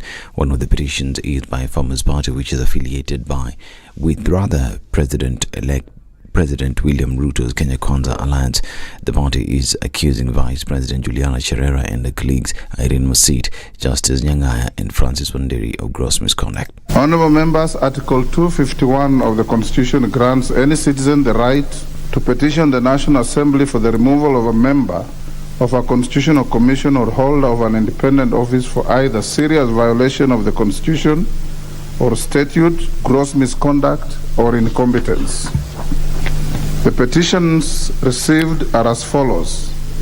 A. Petition by the Republican Party. The petition seeks the removal from office of Ms. Juliana Cherera, Mr. Julius Nyangaya, Ms. Irene Masit, and Mr. Francis Wanderi on the grounds of violation of the Constitution and other laws. The Treasury is holding public engagements on Hustler Fund. The officials, while meeting leaders and business owners from Meru, Embu, Tharaka Nithi, Isiolo and Marsabit counties, heard concerns raised by locals. Some of the issues raised were the ability to repay the loans borrowed by an individual depending on the economy. We should have inspectors who should be visiting those with the loans to find out whether they are doing the right thing. As you give us these loans, look at where we come from. I can see people from Malsabit here. As we are observing the TV, we can see all their cows are dead. We can see their ngamias are dead. That is their business. So if you are going to give them loan, know that this person is going to start from scratch. Violently opposed. Elsewhere in Nyeri, Kitui and Kisumu counties, stakeholders proposed for a reduction of interest rates as well as county government having a say in the management of the fund. In the spirit of bottom up, yule mama boga, yule kijana boda boda ambayo tulikuwa tunaambiwa wakati wa siasa, huyo mtu kama atakopa pesa yoyote below 10,000, hiyo ilikuwa ni zero interest rate, so that just like the way we are taxed, anybody below this amount of money is exempted from tax, isn't it? Kwa hivyo huyu mwenye ako pale chini kwa ile kwa pyramid, wacha huyu akikopa 1 shilling to 10,000, zero interest rate. Tukienda from maybe 10,001 to 100,000, 4%. Wengine wako huko juu, wacha walipe 9%, 9.9, we don't care. Sisi hapa chini tulipe zero. Nikipata pesa leo na mwezi mwingine ninalipa, pengine haitakuwa imenisaidia, na kwa sababu tunatoka kwa hizi pesa kidogo ambazo tunapewa na wale wanatukopesha kupitia mitandao. Sasa unakuta unapewa mwezi huu mwingine unalipa. Kwa hivyo ningetaka hiyo mambo ya grace period iwe addressed. President William Ruto is set to launch the Hustler Fund next month and is set to benefit business owners who don't take and make more than 1 million shillings in their business monthly. Now, President William Ruto has found himself in a difficult situation after the court halted the process of interviewing 51 principal secretaries. Yesterday, the Defence Committee continued its interviews after its chairperson Nelson Koech, who is also a member of Parliament for Belgut, said the committee had not been served with the court papers. The Employment and Labour Court suspended the vetting of PSs until the case presented by LSK is heard and determined. LSK claims that the issue of gender representation was not emphasized in the selection of the PSs and that regional representation was ignored for certain communities to be given secretarial PSs roles. In addition, LSK also complains about the exclusion of people with disabilities and the youth. President Eric Theuri also wants the inclusion of people from small and marginalized communities.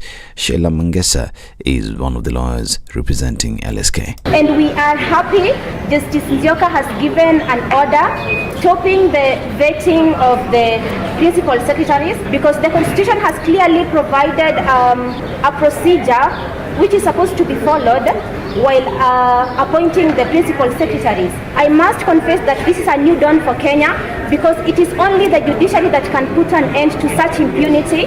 We have to respect the Constitution. Now, former Electoral Commission boss James Oswago's case has been pushed to January 6th. Oswago is facing charges over the Chicken Gate scandal. He has been accused of willfully failing to comply with the procurement laws during his tenure at the IEBC.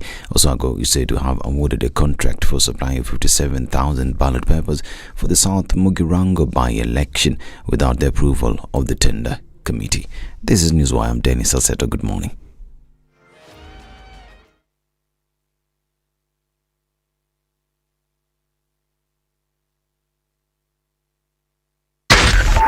SpiceFM, Nakuru.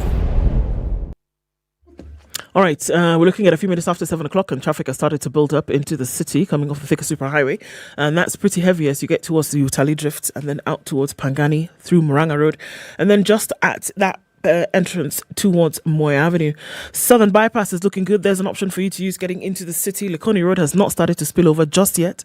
Lunga Lunga is busy in and outbound, and we're looking at traffic on North Airport Road heading out towards the Eastern Bypass, which already is bumper to bumper. Look at all those connecting roads towards Outer Ring, Savannah, Manyanja, Kangundo and Juja Road building up significantly towards Outer Ring. Whether you're going to go through towards Mombasa Road or out towards the Thika Superhighway, that's already building up. Allsops traffic is an absolute mess.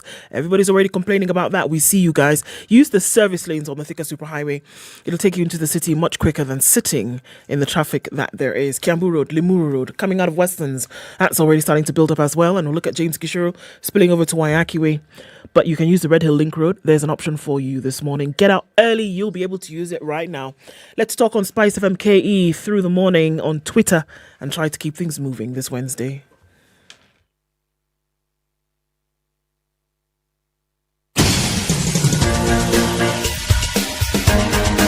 This is The Situation Room, the home of hard-hitting political commentary and penetrating insights about the state of the nation. This is a talk radio experience like no other. The Situation Room, a place for hard truths, debates, and elevated conversations. The Situation Room, witty, political, engaging, deep, controversial. In the room, we have C.T. Muga, researcher, academic, seasoned political observer, a fountain of wisdom in these politically uncertain times. Ndu Oko, Nigerian by birth, Kenyan by choice, communications expert, Pan-Africanist, a truth seeker and believer in people power, and Eric Latif, agent provocateur, the man in the chair, seasoned journalist, news hound, a man who believes in punching up, not down.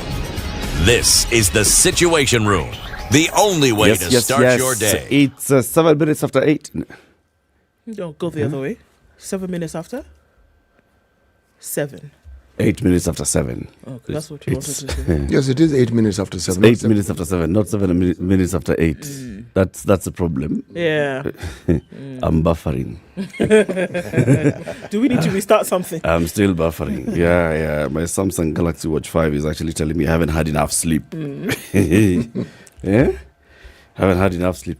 Anyway, this watch should not judge me. You know, yesterday is Tuesday. It's the days I do Newsline on KTN News. And so the morning tends to be a little hectic. The morning just comes. Yes. Just like that. And it comes with fatigue. I was asking myself. Yeah. I left it. I watched you up to what time? Then you are here very early in the morning. Yeah. Think you are able to multitask? You, Mr. Karaoke, and this watch of mine should not judge me. I'm a hard-working man. I wake up early, I sleep late. I'm an honest man. Oh, okay. I'm a family man. I'm a prayerful man. I don't drink alcohol. I don't smoke cigarettes. I don't smoke bang. I don't smoke shisha. I don't chew mocha. I'm just a victim of state capture. It's not me. I work hard. Okay, hardworking person. Well done, hardworking man. Thank you very much. Thank you. You hardworking person and your watch. Yes. Samsung Galaxy Watch 5 Pro. A man and his dog. This one is a man and his watch. He's a man and his 5 Pro. Yeah. Tell us the proverb, City. Right. If you travel with a donkey for many years, you will not be able to speak like a donkey, but you will know all their paths. If you follow a donkey, travel with. Travel with. The segment, please where, repeat the segment where you are allowed to actually pronounce your own proverb will come. We will be given time. But for now, kindly. Yes, this donkey we're speaking of, you're traveling with it. Not following it. If you travel for donkey, yes. Okay, the proverb again, please, City. This time I'll be more attentive. Be a little more attentive. Okay. If you travel with the donkey for many years, you will not be able to speak like a donkey, but you will know all their paths. I will not repeat. I know there's a donkey and there's traveling and many years and talking and speaking Mr. like a Kadoki was donkey. right. This thing of TV at night and waking up, you are those ungodly hours. You're not glitching. You're not on. Peter Kariuki Getao is the director of Olive Limited. And this is the company that's behind this beautiful investment, gated community Naseran Ridge, Phase 3, that is on your way to Suswa from Gong. Peter, good morning. Good morning, Mr. Eric and the team. Good to have you on the show. Thank you. Let's start with that proverb. It's a long one. Let's not ask you to repeat what he said. What do you understand from the proverb? How do you interpret this proverb? One thing I understand, the only time or occasion when a donkey speaks is during Balaam's in the Bible. And this one is a unique one. Huh? But it seems that as you continue, you see, it's saying as you walk with a donkey, you almost resemble. You take the characteristic of the donkey. Only thing you'll not do is speak like a donkey. The only thing you do is you don't speak like a donkey. Yeah. It is Mushera na Mukongo. Mukondo. Nakunduka. Nakunduka take. What? No, that's Greek. Yeah, it's Greek. Okay. So, Peter, welcome to the conversation. Welcome to the hot seat of the situation. Thank you so much. We've been talking about this beautiful project, Naseran Ridge, Phase 3, that is when you are in Gong and you're heading towards Suswa. Yes. New, beautiful tarmac road. Yeah. The entire stretch of that road is what should be about 60 to 70 kilometers. But they've done a lot of it. You get to Naseran Ridge. Yes. And you as Olive Limited, putting up something, a concept for a gated community. Yeah. Now, first of all, give us the exact specific directions, coordinates. The exact coordinates. Thank you, Eric and the team, for hosting me today. And we've been pushing about telling our clients about Naseran Ridge Phase 3. It's exactly 20 minutes from Gong Town, along the newly constructed Gong-Suswa Road. The Gong-Suswa Road is a stretch of 66 kilometers from Gong up to Suswa. In fact, the same road is the one that is connecting the dry port from Gong. That is Naivasha dry port at a shopping center called Ewaso. And that's hence why the dry port is at Ewaso Kedong. And it's a new frontier. It is part of the Greater Southern Bypass. That road is part of the Greater Southern Bypass that starts all the way from Salama along Mombasa Road, connecting at Isinya, Kiserian, Naungong, downwards. You see, if you go to Kenha's website, you will see all those bypasses that the government intends to construct. One, if maybe our economy had not been tempered by political and all those issues during the one-party regime, I think all the trailers right now will be using the Greater Southern Bypass, not the Southern Bypass. That's it, from Oresian to Kikuyu. Now the Greater Southern Bypass. So from Salama, it goes all the way to Isinya. Then you join that Isinya road to Kiserian. Up Matasia. Yes. Into Ngong, into Suswa. But the intention was, up once it reaches Kiserian, it connects at this town, the new administration of Kajiado West at Kisamis. Then it connects with JM Road, where JM body was found at Kimuka.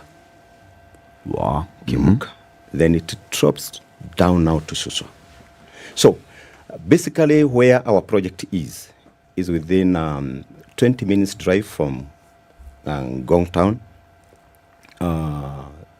And I think to be specific, it is 15 kilometers from Ngong town.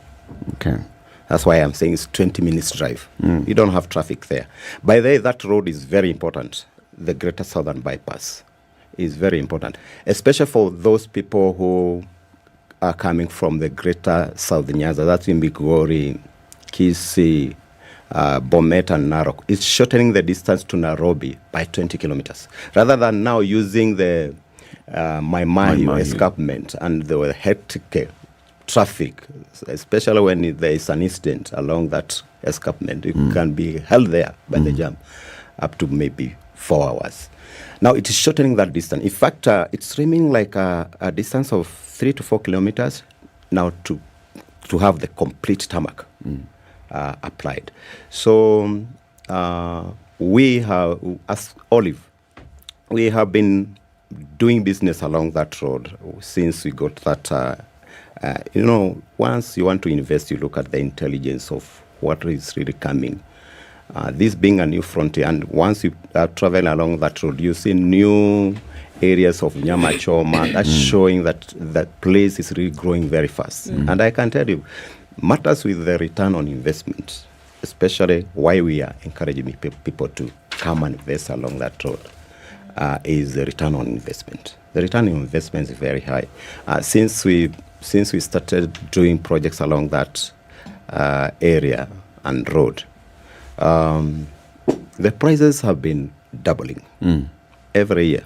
Only 2020 because of COVID, but it didn't even maybe stop the trajectory, or the curve is still on the upward.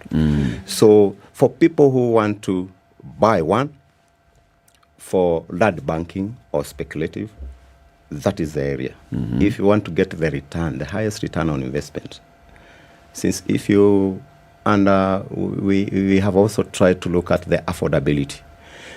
One thing I can tell you, Eric, is this property, it falls within the Nairobi metropolis, or within what we call the UGB, that is urban growth boundary. In a city, a radius of 50 kilometers, that's where you get the impact of the economic activities from the CBD or capital city. A radius of 50 kilometers. And that's why you see all those satellite towns, name them, Kitengela, Ngong, Kiserian, they are within that radius. And because they mostly rely on the economic activity of the bigger economy of the city. And the other thing is, Ngong is one of the fastest growing urban center. And all the indicators, banks, if you go to Ngong, all the fast-tier banks, they are there. The microfinances. And you can see it's a small town, but it's the economic activities at Ngong you can't imagine. The pressure of land demand, even in Karen, also makes Ngong being another option. If you look at the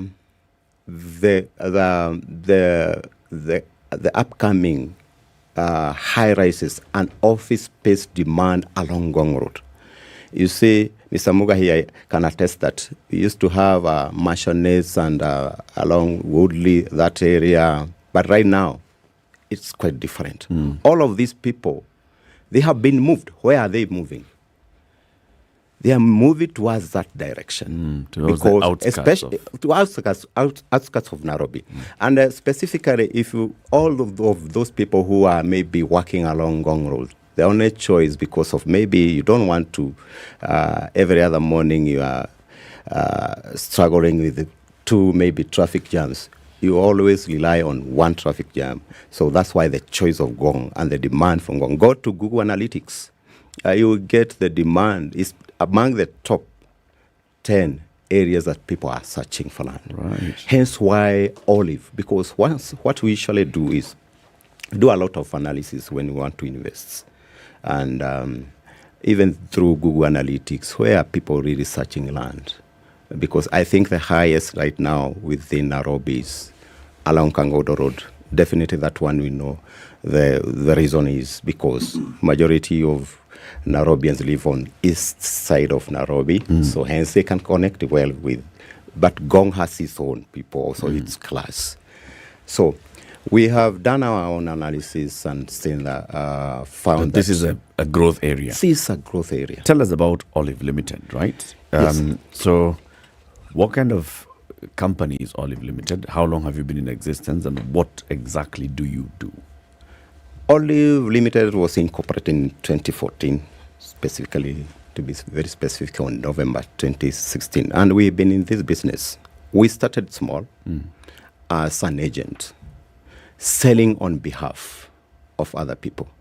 And we have grown organically, and now we started selling our own, buying and selling. And when we knew that we have the capacity to sell our own, we started selling our own properties. So we've been in this industry for quite some time as agents. That's where we started. And now as full-fledged company. Olive is a registered company, a real estate company in Kenya. And it is among those companies that has been delivering, because one challenge that we have realized in the industry is matters with trust. Yep. Trust issues. And that's what Olive delivers.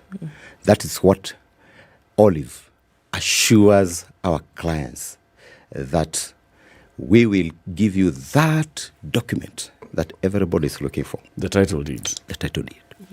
Within how long? You know, that because that's where the issues come in, right? Yes. When people are thinking of buying pieces of land and you're thinking, all right, so they tell you first, let's just buy so that we can start processing title.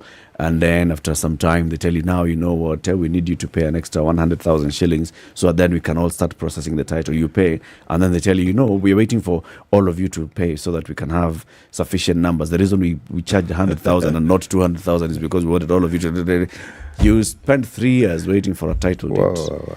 So what is this guarantee that Olive Limited gives that, if you say I'll get a title, I will actually get a title? The guarantee we usually offer to or give to our clients is one. The first thing that we usually do, we don't sell land that we don't own. Okay. The land we usually sell, that particular land, that portion of an eighth, we usually make sure it has its own title, not the mother title. Some instances we'll be having the mother title, but we usually sell land. Right now, Naseran Ridge, it has all those titles, individual titles. The one that you select, go and do the search at the registry, government registry, and that's what we guarantee you. Once now you complete paying, within a record of 60 days, you'll have the title under your name. So even the prices that we are offering is all inclusive. We don't wait. Once, Eric, you have completed, or Muga have completed paying his parcel, we just do the transfer. Okay. For a lot of people, amenities are a big deal. Yes. And you talk about it being, 500 meters from the tarmac road, talk about, having set up 1, 2, 3. Amenities, again, functioning water supply, functioning access to power. If somebody's going to come up and put up something there, the question is, can I put up and then still have access to some of these things? What is that like for this development? That's a good question, Duke. The social amenities are all within reach. One, let me speak about water. When Chinese were doing the SGR, they came across, we have one of the longest tunnel in Eastern Central Africa, the Gong Tunnel 1. It is 4.5 kilometers all the way from Ebulbul to Kimuka area. So when they were doing this, they were drilling the tunnel, they came across an aquifer with a capacity of 17,000 meter cubed of water. That's a lot of water. Even right now, the water is still running. In fact, before they collected it to a reservoir, it almost ran to Magadi. So we have enough water along that area, even the project itself. And most of our projects, we usually do the geosurvey. We look at, is there any area within the project that we have water? So already in our project, we have set one of the plots where we have done all the survey work, the geosurvey. So we have set aside an area that will be having a backup in terms of water. We'll drill that borehole once people settle. And now water, it's within reach. In fact, it's 500 meters. Where we are saying 500 meters from the tarmac, also that's where the water is. Also the power, the school is there, public school is there. So once people start settling in that gated community, all the social amenities are within reach. That is schools. And also the things like maybe banks, hospitals, at 20 minutes drive, you can reach them because accessibility is guaranteed. Yes. You've mentioned schools, you've mentioned banks. Did you mention hospitals? Yes, hospitals are within reach. 20 minutes again. 20 minutes again. If you say this is phase 3, yes. So I assume there was phase 1 and phase 2. Yes. Within the same locality? In fact, this was a block of 50 acres. We subdivided it into 15 because of managing of other costs. So the first phase, we have sold out. The second phase, now we are in phase 3. Okay. Yes. In fact, on 19th, we'll be issuing title deeds for those who have bought phase 1 and phase 2. Okay. So we'll be issuing title deeds for those who have already completed paying. What's the total number of families, if families can be counted by the units you have? By the units you have. Yes, how many? In phase 3, we have it's very close to a shopping center. Yes. We've set aside one of the block for commercial purposes. That is 24 portions, measuring 100 by 100, that is quarters. And all the portions there are 80 portions. Yeah? 80 portions with different sizes. Because we are considering there's one who maybe would like to have even putting a kindergarten. We have 1.5 acres, we have 2 acres, we have 8s, we have quarters, we have halves. So we have tried to see that at least we meet the demand of the community, because all these other amenities like kindergarten and such, they are supposed to be within the estate. So we have set aside for somebody who would like to be, who have that entrepreneurship mind. We still have such land set aside for such amenities within the estate. How many units did you have in phase 1 and phase 2? Phase 1 we had 140, phase 2 also 140 units. So that's 280 families. Yes. 180. Yeah. In 3. Yeah. Yeah, because for those phases we had done only 8, but this one now, because it's closer to the shopping center, we are looking even the overflow of the center. We come close to our project, so we have set aside some of the portions for commercial purposes. Okay, yes. so what's within the estate. Okay. Yes. So what's the guide? Somebody buys a piece of land, and then is there a certain way that you want them to be able to put up, their home? How then further then do you get involved in that process for them? One, we usually work with our clients in terms of we don't just sell land to you, then we leave you like that, because there are people who are very busy, and they are not able even to follow up with maybe construction approvals from maybe the relevant county governments. And what we usually do, we usually connect our clients. We have a pool. We open up a WhatsApp group. And these people are able, now the neighbors, because you bought Naseran. So we open under that name a WhatsApp group.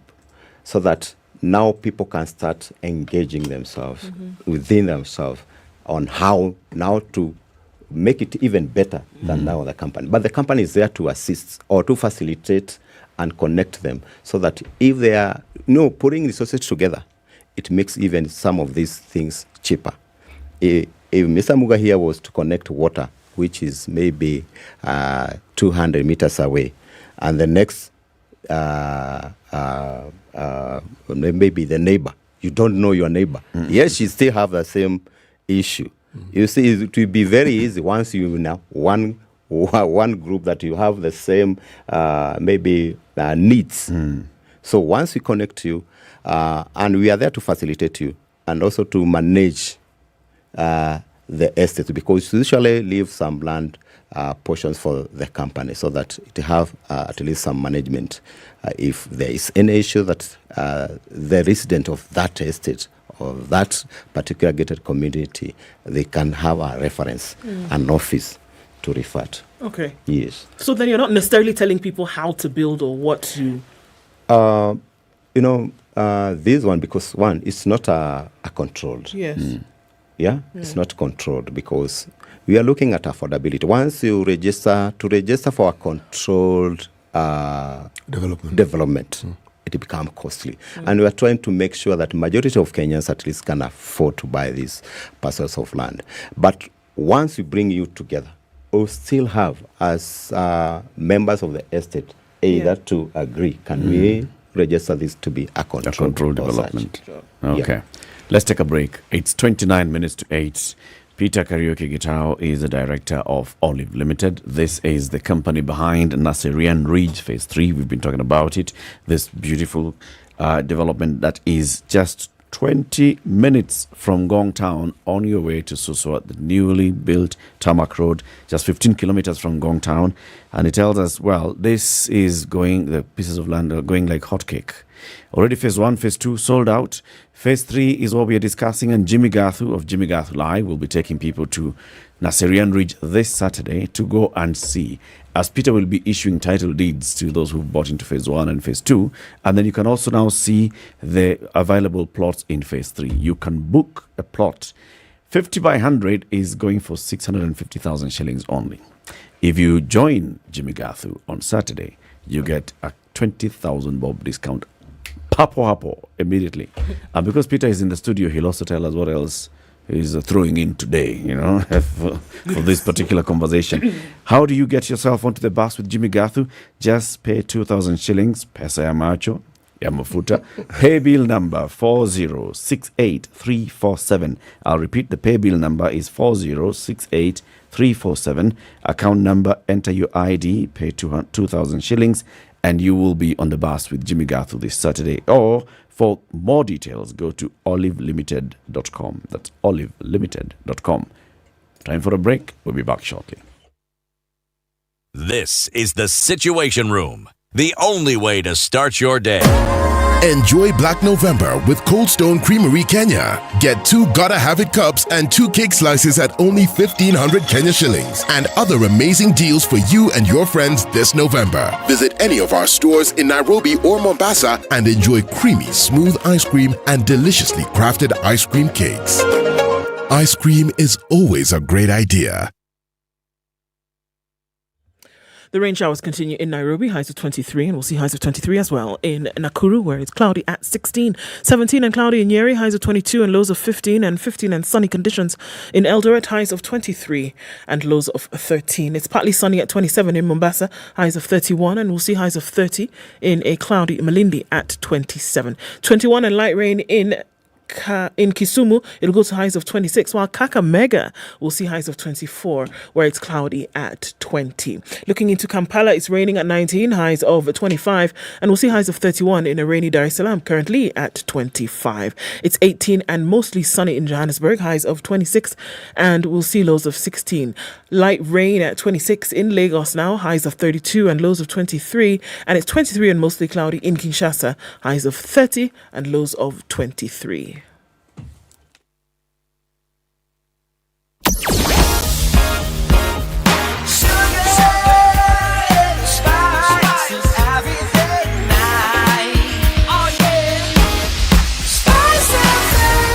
Spice up your life. Okay, so wondering what's going on. Let's look at the Thika Superhighway, bumper to bumper from Mathare north inbound towards the city. Exercise patience, it's slow but it's moving. So many folks are wondering what's going on Thika Superhighway. It's musty, it's foggy, you need your fog lights, slow movement, so the traffic is slowing down considerably because of that. And then coupled with the accident that took place at Allsops, going towards Thika town. So we need to watch out for that. It's a mess at the TRM roundabout. It should have been clear by now, but not just yet. So there's quite a spot of trouble on the Thika Superhighway this morning and different parts of the city where you need to use your fog lights because the weather is not that clear. We're also looking at movement coming out of Westlands. That's pretty heavy as you go towards the CBD. Mombasa Road is not too bad this morning. It'll take you out towards Haile Selassie at that junction and you should be all right. Okay, SpiceFM KE on Twitter. We're trying to keep things moving despite situations. Let us know what's going on where you are and we can talk.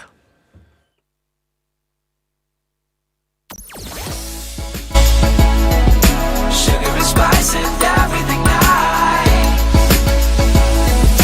Spice FM. Spice up your life. Mature, intelligent talk every morning. Spice up yourself.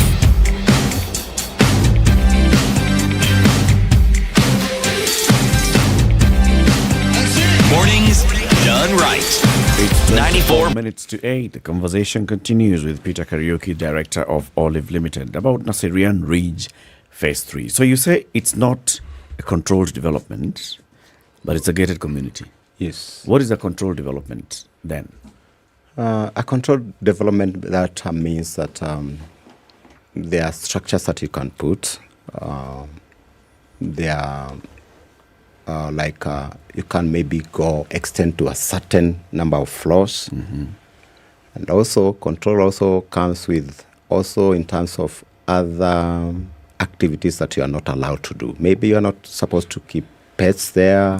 There are so many things that are once you speak about control. You're not allowed to open a bar. You're not exactly. Or a disco within the estate.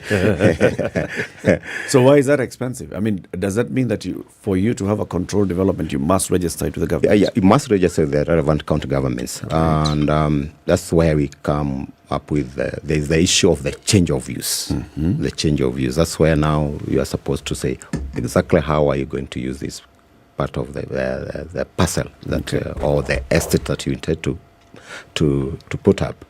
That's what we call the controlled. There are things that you can do. You are limited, but gated, you're not really limited. People come as estate residents and agree. Okay. If they can register it, they can register it. But for us right now, we are not doing the control. No, you're not doing the control. Yes. But there are the basics that you're providing. Yes. So, for example, you are doing the infrastructure within this. Are you not? Yeah, already we demarcating the roads and the sewer system and living where lives. We are not doing the sewer system. Because also we have a lot of technology have come in hand in terms of now we can have the biodigesters. Yes. So if you consider like putting up, even the government itself or the county government have not been able to match the real estate growth in Kenya. So putting up, if you look at how Nairobi initially was planned, the government was going ahead, putting all the infrastructure, the roads, the street lights, the sewage system. But right now, they are not able to match the real estate companies or the growth of the real estate. For us, what we usually do, we make sure each and every plot is accessible. Okay. We do roads and we apply malam and we compact all the roads and also we leave the leaveways for other infrastructures like water or cables, power lines and such. We usually give, in fact, before the plans are approved, the relevant county government usually look for those. Right now, initially, the roads were given 6 meters, but right now it can't approve if it's not 9 meters road, because with 9 meters you have 1.5 from one end and 1.5 from one end, and the actual road takes 6. Yeah? So you can have flash water, drain waters and such. So they are part of the approval. What usually the county government does is to make sure that you have met all those needs for the estate. So for us, we usually do roads, well marked and with moram. So it's all accessible. When you say let me revise my question. Essentially, what you say you do is you sell the plot. Yes. Okay. Now, it's an all-in-one, meaning I buy the plot. I don't have to pay any extra cost in order to get my title deed. Did I hear you correctly? Exactly. Okay. Now, what prevents you from adding to this particular cost after talking to your clients or prospective clients about how it is you will then be able to provide? Because the sewage system is actually something that is touchy for most developments. Yes. Do you provide street lights? The reason why I'm asking these questions is, yes, it is good to let the buyers form an association, which I'm sure you help them do. But as you form the association, do you have suggestions or say, okay, you bought the plot, these are things that you could do? And as a unit, meaning is it possible for you to consider doing this and this and this and this for your plots? Because these are things they will need anyway. Definitely, they require those. And if they work as a unit, you say 180. If 180 people come in and put their resources together, it'll be much easier to do these very same things that you're talking about than if an individual comes up to now try and do whatever it is that he needs. I say this because I have lived in places where essentially, aside from the roads and probably some water drainage passage and some street lights, you are left to do exactly what you wanted. Now, that development would fall in the category of what you call genuinely mixed development. Somebody has a 3-storied house, somebody has a bungalow, somebody... Yes. You see, that's a good question, Mr. Buga. What we are looking, and that's where we want the government also to assist the real estate companies, is also to give rebates or in terms of taxes so that we are able to achieve such. Because even these roads, if you go to where we have those projects, you will see it's a lot of work we shall do. It's maybe bushy or somewhere that the land is virgin. Nothing has ever been done. So even... It is as God made it. Yes. Even having the access road to the main road, it's usually us who incur that cost. When we are looking at the government incentives that they can offer to real estates, they are such so that at least there is something that we want to achieve. Because once you do, those are what you are describing is fully serviced plots. Yes. When you go to that extent, now you are reaching to another category. Yes. Or cadre of clients. And also the costs of the land will always go up. Yes, it will. So it all depends on the target market. Who are you targeting? Yeah? And making this land affordable, you can only maybe do things in phases. Yeah? You acquire them in phases. Even if you put the provision of such amenities, a place that you can have a treatment area, water treatment area, because it will require one. Because how many counties have sewerage system? Very few. Very few. Very few. Very few. For a company to have such infrastructure require in terms of billions. Yeah, it requires a lot of money. Yeah. To put so that you can come up with such, and also all the approvals from NEMA and such. It's quite hectic to have your own. So it drives the cost up. And expensive. And expensive. Yes. So what we are doing, at least to make sure people are able to acquire somewhere they can call home. Somewhere they can access. Where they can access. Yes. And relatively affordable price. You know, when you talk of incentives, what in your opinion would be the sort of incentive that you would consider adequate if the government want to offer? Because indeed, even developments such as yours contribute to that huge government plan of providing affordable housing. Yes, it is. Yes. It falls into that grid and to that thought. What sort of incentives would the government provide that would ease the workload and make the reality that the government keeps promising a genuine touch and see reality?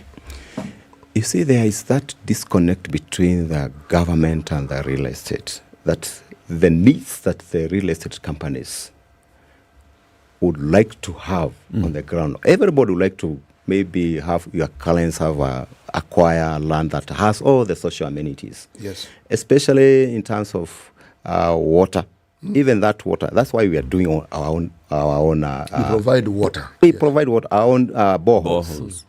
Which maybe the government could have even given us incentives in terms of even maybe having a fund for such. Because if we are coming and we are bringing an estate here, why can't the government assist us? So, and that's an area maybe would like even the current CS for land and planning to consider us as the stakeholders. How are you going to assist us as an industry so that we can also contribute towards making the government achieve affordable housing. Yeah. It's interesting that you say that then, because essentially what we are doing now is opening the conversation into a partnerships kind of thing. Exactly. We already know the government is at the last proclamation, 250,000 units per year is what the government wants to be able to do. Now, looking at it, it's a monstrosity of a project. That's the truth. And maybe the government also does not have enough financial muscle to be able to deliver those units, if we're looking at it plainly. We do, however, have many private organizations, such as, Olive, who is already into this. So now, as you speak of the government coming in, what would a partnership look like? Whereby, because government infrastructure already exists for certain things to happen, and here are private organizations who might have the financial muscle coming together. So government works on infrastructure, private companies work on these other things, and we come together, you deliver, it's commercially viable for these private companies, and at the end of the day, we have the units. Yeah, there are so many incentives, but that maybe real estate companies would like maybe to get from the government. If you look at the kind of infrastructure we are speaking about, it is in terms of machineries. We require machineries. If they can even allow us to import those machineries, and without paying the entire duties, at least they give a special duty. If you are importing for such a project, you have a certain duty, for the real estate companies. At least that one can make things affordable. Yeah, that would be part of a partnership, for example. That's the kind of thing that we're saying. Exactly. If the government then has the muscle to be able to get some of these things rolling, lowering taxes on imports of some things that are necessary in terms of equipment, making sure that, fine, we have the government infrastructure for things like sewage. If we do that, private companies are coming then to set up this, but we make sure that everything that you need from an infrastructure perspective is set up. Is that not something that could work out well? That could work well for real estate companies. And I'm looking at maybe it's something that, and I'm not really certain, these Chinese companies who have been doing constructions, they usually come with their lorries, with all their machineries. But I think there are those incentives that they have been given because they are engaging in big projects. Why can it be extended to the locals? Because we can build that, we have that capacity, or people can pull resources together and also acquire those machineries in a relatively cheap price. And the duty, it's not about the cost. The cost is about the duty. Once you import even a vehicle, the duty almost it's almost double. It's almost double the cost of that. So that's what we are looking at. if the government can look at that area, I think Kenyans can really go to that extent and make even government achieve. Is one of the promises that he has given to. It has promised Kenyans. So I think there is a room. There is space for this. There's space for this. You know, one of the things that some governments, of course, I'm talking about developed governments, do. They look at, say, first-time investors, homeowners. People want to, yes, okay. And what they give them is grants.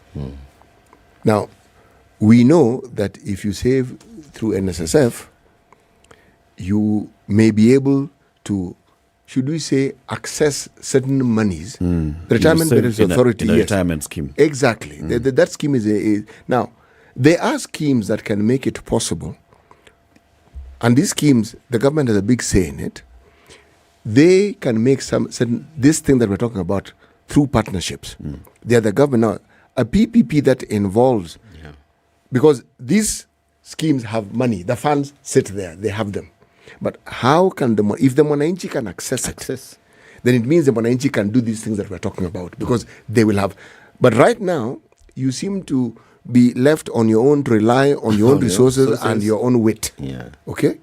We have the National Construction Authority and National Housing. Okay? Now, surely, they have the might, they have the equipment, these things that we're speaking of. How is it that these institutions can partner with developers, people who already have spent money and invested in doing this sort of work to ensure that this housing dream that governments have becomes a reality? Because it can become a reality. Just by taking a load from those initial costs. Yes. Like you're saying, the basic infrastructure, do it. Yes. You think this area is going to develop, they'll need water, so provide water or subsidize the company that's investing, so that then you know the cost of water is off-taken by the government. I want to ask a question then about planning. Because Olive Limited, I'm sure beyond Naseran Ridge on Gong Suswa Road, there are other projects that you're also involved in. If you look at the way land buying is happening in the country, it's spread everywhere. And land is actually being subdivided into those units that we're talking about, 50 by 100, in very many parts of the country. Now, the question is on the physical planning, especially by the county governments. Like demarcating and knowing this area is a high potential area for, a high population. So how do we start planning for it?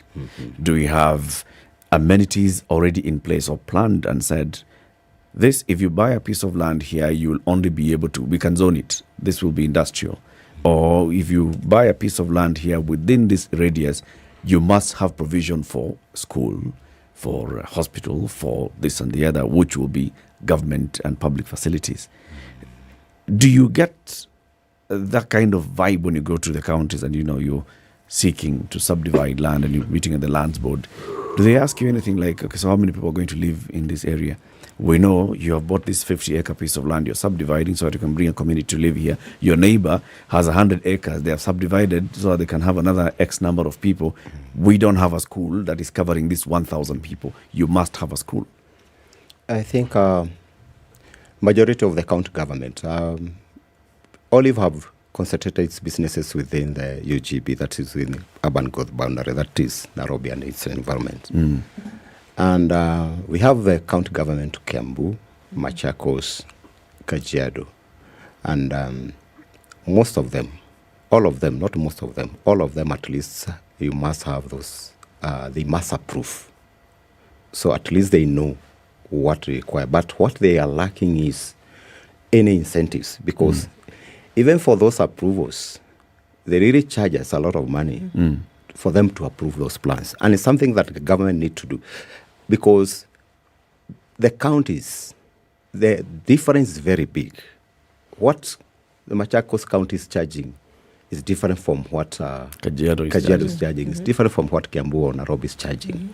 So if they can bring these costs, that at least you have a predetermined cost of approvals.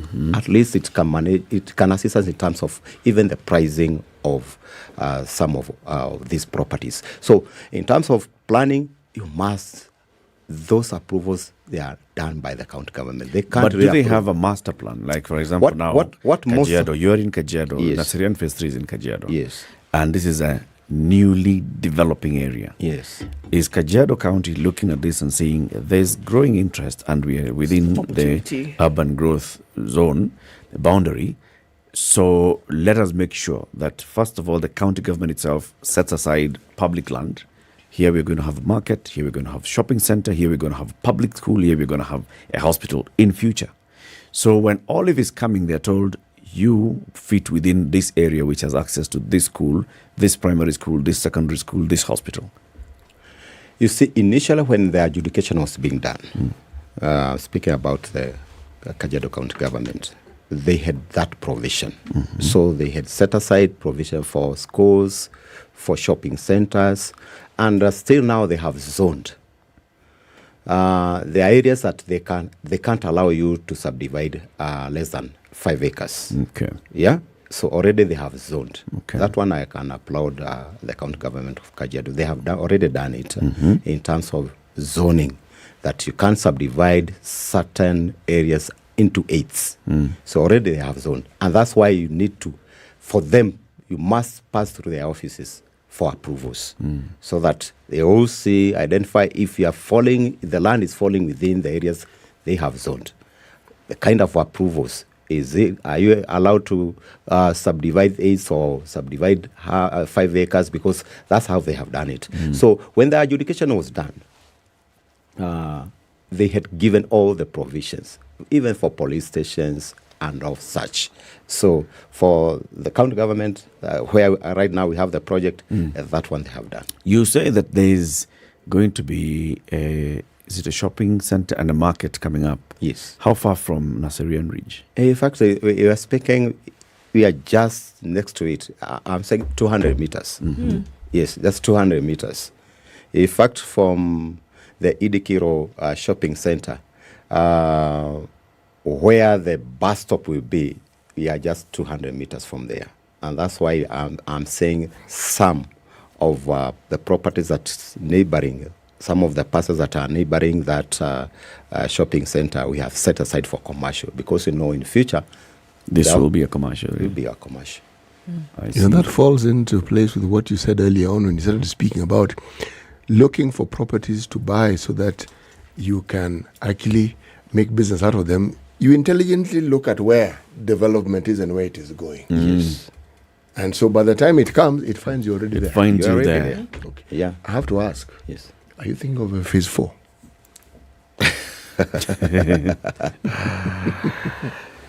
Now, I have a surprise for our clients, those who will be boarding the bus. Because we are calling it a twin launch. As we be launching phase 3, Naseran phase 3, we also be launching another project within the same radius, within the same area. We are calling it Leleshwa Gardens phase 3. Leleshwa Gardens. Leleshwa Gardens. The name Leleshwa is derived from the vegetation that is predominant in that area. Is called Leleshwa in Kimasai.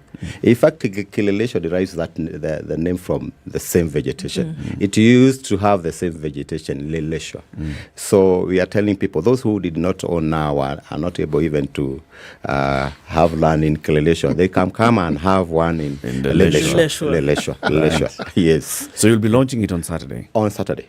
Okay. Yes. With an introductory price? With an introductory price of 780,000 only.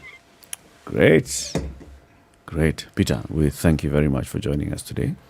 Tell us again. So Saturday, we join Jimmy Gathu on the bus. And if you don't join Jimmy Gathu on the bus, you find your way Ngong, get onto the Suswa Road, just 15 kilometers from Ngong town, the left or right, as you head towards Suswa. It's on your right. It's on your right. Yeah, but Leleshwa Garden is on your left. And there'll be a big signboard here that shows. We'll have the teardrops. Yeah, that says this is where we are at. Yeah, and for those, Eric, for those who will be maybe using the self-drive, they can visit our website. We have the location map. They can locate us. through via Google Map.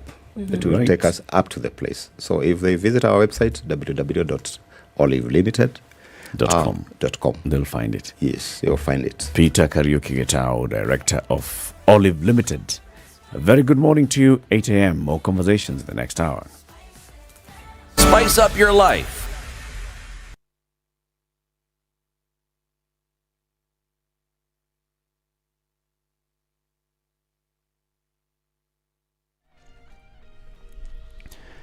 Good morning, this is Newswire. I'm Dennis Aseto. The Cabinet has sanctioned the upscaling of security surveillance to prevent crime and also sanctioned swift and decisive action to deal with criminals in Nairobi County. This was revealed during the second Cabinet meeting chaired by President William Ruto and was attended by all Cabinet secretaries. During the meeting, it was noted that the Nairobi County Security Command had been reorganized and further augmented with the deployment of additional specialized police units drawn from the General Service Unit and the Rapid Deployment Unit RDU. Now, the body of Naneo Muthoni will undergo an autopsy examination today. According to reports, Muthoni had visited Halawa Thomas Mbugwa Muthe at his home in Onyonka, Langata. Muthoni was found dead while her boyfriend Thomas Mbugwa is missing. Got a call from my daughter. She called her mom, and there was no response from that side. So my mama kept on asking hello, and there was no response. So definitely the following day we were worried, and mom trying to call her before she went to church, and the phone was Moteja. Then the DCI told us, fortunately we are making headways because this guy called the mother. Mother is in US, and he said what he has done. He said he beat the girlfriend, and he thinks she's gone. Muthoni had complained of being in the abusive relationship and had even promised to never go back home on Friday last week. She went back to Mbugwa's house where she met her untimely death. It is wrong for these young people. If you're in a relationship with somebody and this is not working, please, don't fight them. Don't kill somebody. Just part ways peacefully, and that's the only way. You can't force somebody to love you. Yes, indeed, you can't force love, and we pray that justice is served to the family. Now, a report by the National Cancer Institute Kenya has revealed that 2 in every 3 patients diagnosed with cancer are likely to die from the disease. According to the institute, the mortality rate is because 70% of cancer cases are diagnosed at an advanced stage. Acting CEO Alfred Karago says only 1% of the health budget in homes go to cancer, which should worry us, adding that we should promote public awareness and resource mobilization on cancer. National Health Insurance Fund CEO Peter Kamunyo also said that the insurer has taken care of 47,000 patients in the past year, spending over 3 billion shillings. Here's MOH Director of Medical Services, Andrew Muller. The investments that the government has done in the last 5 years in the cancer management space, we have seen a significant drop of clients who had to visit other countries for care. Scan in Aga Khan and a PET scan in Kenyatta University General Hospital, molecular imaging technology at RTH, CyberKnife in KO. These are all investments that have gone a long way in improving the cancer treatment and management in this country. The government, with support from UN agencies and 89 state and non-state actors, have scaled up targeted responsive interventions to address the current drought and reach the most vulnerable in the community. According to the National Drought Management Authority, the sectors being addressed are water, livestock, agriculture, health and nutrition, education, security and social protection. In a press statement on the current drought situation, the authorities said that the government and county governments have spent 22 billion shillings on interventions. And a report by the Central Bank of Kenya shows counties experiencing drought have recorded the highest levels of debt distress among borrowers who have been unable to repay their loans. The Phoenix Household Survey report by CBK indicate that Marsabit, Garissa and Samburu counties have the highest debt distress levels of 74%, 59% and 58% among adult population respectively. Wajir County and Mandera County have debt distress levels of 44% and 30.3% respectively. Marsabit County, for instance, which is among 24 counties severely hit by drought, has 19% of population who draw their livelihoods from the agriculture sector in the 61 billion shillings economy. Of those surveyed, 61.9% cited drought as the major challenge, while 22.3% were affected by lack of customers. This is Newswire. I'm Dennis Asata. Good morning.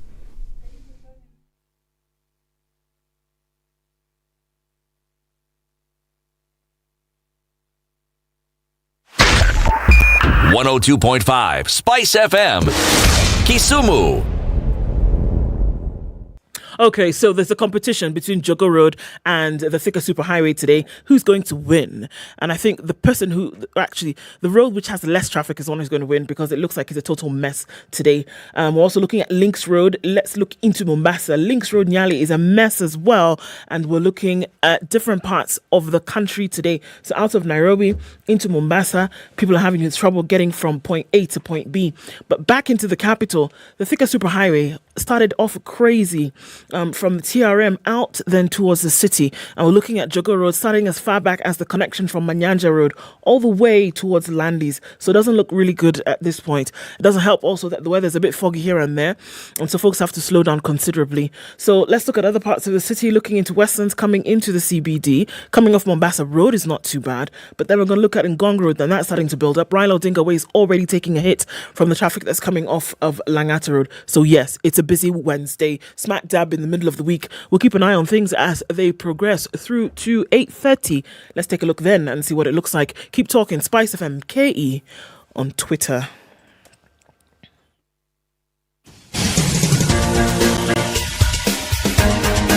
This is the Situation Room, the home of hard-hitting political commentary and penetrating insights about the state of the nation. This is a talk radio experience like no other. The Situation Room, a place for hard truths, debates, and elevated conversations. The Situation Room, witty, political, engaging, deep, controversial. In the room, we have C.T. Muga, researcher, academic, seasoned political observer, a fountain of wisdom in these politically uncertain times. Ndu Oko, Nigerian by birth, Kenyan by choice, communications expert, Pan-Africanist, a truth seeker and believer in people power, and Eric Latin, agent provocateur, the man in the chair, seasoned journalist, news hound, a man who believes in punching up, not down. This is the Situation Room, the only way to... Nikiangalia kwa saa yangu taka 8 Yes. baada ya saa 2 asubuhi. Yes. Spice FM iko live. Yes. Kutoka hapa Nairobi kwenda kila mahali, pembe sote sa nchi yetu ya Kenya, Jamhuri ya Kenya na dunia mzima. Tuko live hata kwa wapi? Kwa TV. Hata Alaska. Hata Alaska sisi iko live. Na mimi niko na uchumbe hii asubuhi ya leo kwa hiyo waziri yetu mpya barabara na uchukuzi. Roads and Transport. Anaitwa nani? Kipchumba Murkomen. Kipchumba Murkomen, tafadhali. Good morning, my minister. Iko na uchumbe kutoka kwa watu hapa ya Spice na watu wengine natumia barabara inaitwa Mombasa Road. Hii watu yako naitwa Kenya National Highway Authority. Miaka 3 like this walikuja wakasema wanataka kujenga barabara kubwa ya ghorofa hapa Mombasa Road. Watu wakasema haya, jenga barabara. Wakajenga barabara kubwa ya ghorofa. Kaita expressway. Unaingia hiyo barabara unaenda Nyeri mpaka sio Kimau mpaka Mlolongo Nyeri. Sasa ile shida iko Mheshimiwa Murkomen, hii barabara ingine ya zamani ya Mombasa Road walikuja wakachimba, wakabomoa, wakaacha kila kitu umeharibika. Wakaambiwa sitengeneze hii barabara hapa chini. Wakasema unajua kutengeneza hiyo barabara tataka pesa. Kaulizwa pesa ngapi? Wakasema pesa. Serikali katoa shilingi 1, shilingi 2, shilingi 3. 9 billion ya kufanya nini? Kutengeneza hii barabara hapa chini ya Mombasa Road. Pesa katoa kwa serikali. Iligulwa. Waligula. Kwa sababu barabara haijatengenezwa. Sasa leo watu ambao wanatembea kwa mguu, pedestrian, hakuna mahali ya kutembea. Iko matope. Mahali ya matatu kusimamisha watu, kupokea, kuingiza watu kwa gari, hakuna mahali ya kusimama, hakuna stage, yote imepomolewa. Hii footbridge ikitoka pande hii inaenda juu, ikienda pande ile nyingine inaingia kwa mtaro, hakuna mahali inaenda. Kipchumba Murkomen, ongelesha hii watu yako. Wachenge hii barabara na hizo Mombasa Road. Watu naumia. Watu nalia. Iko machos. City. Yes. Tupatie proverb. A proverb from Mali. If you travel with a donkey for many years, you will not be able to speak like a donkey, but you will know all their paths. If you do what? Travel with a donkey for many years, you will not be able to speak like a donkey. However, you will know all their paths. You know all the paths of a donkey. Yes. Paths. Wakili Dunstan Omari is our guest this hour. He's here with us in the studio. Good morning, Wakili. Morning. Hi. I hope Wakili Murkomen has heard that message. Kama hajasikia, tafadhali enda ukipatana na yeye ambia yeye. Ni lazima. Yes. Ubaya siku hizi is no longer wakili, is waziri. Is waziri wakili. Wakili waziri. Wakili waziri. Sawa. Sindio? Lazima mesikia. The thing that actually, niseme kwa Kiswahili kinachodumu, ni jina ya wakili. Kwa sababu, wakati itafika, hata kuwa waziri tena. Atabaki na akili ya wakili. Hata kuwa bado ni wakili. Hiyo atazikwa nayo. Yes. Lakini waziri itakuja kuisha. Ni wa muda. Tena muda. Wa muda. Itakuja itaenda. Lakini wakibadilisha katiba atakuwa waziri mpaka kifo. Unajua tulikuwa wakati wa Moi. Kwa hivyo kuna njia. Hata wakibadilisha. Kuna njia. Wakili, welcome to Kenya's biggest conversation. Thank you very much. Good to have you here again. You're here because something is happening in the courts, and that is affecting President William Ruto's constitution of his government. Now, the president nominated 51 members to be his principal secretaries for the various state departments. Now, several interest groups have gone to court. The Law Society of Kenya is one of them. You represent some others going to court challenging the composition of these 51. Who do you represent in court? I represent one activist called Frederick Bikeri, who is arguing that where he comes from, the county of Nyamira, representing the county of Nyamira, they were never considered for that end of those positions. So I represent one of the activists. There is the Law Society of Kenya representing under Section 4. The Law Society of Kenya is supposed to defend the constitutionality and the rights of citizens. Then there's another one, Dr. Magare from Nakuru. He's also representing he represents himself. So in total, there are 3 petitions as of yesterday that are challenging the composition of that 51 people. Justice Makau yesterday released some order that is halting Parliament from continuing with the vetting of the principal secretary nominees. Was it a consolidation of all these applications, or was it just the application by the LSK?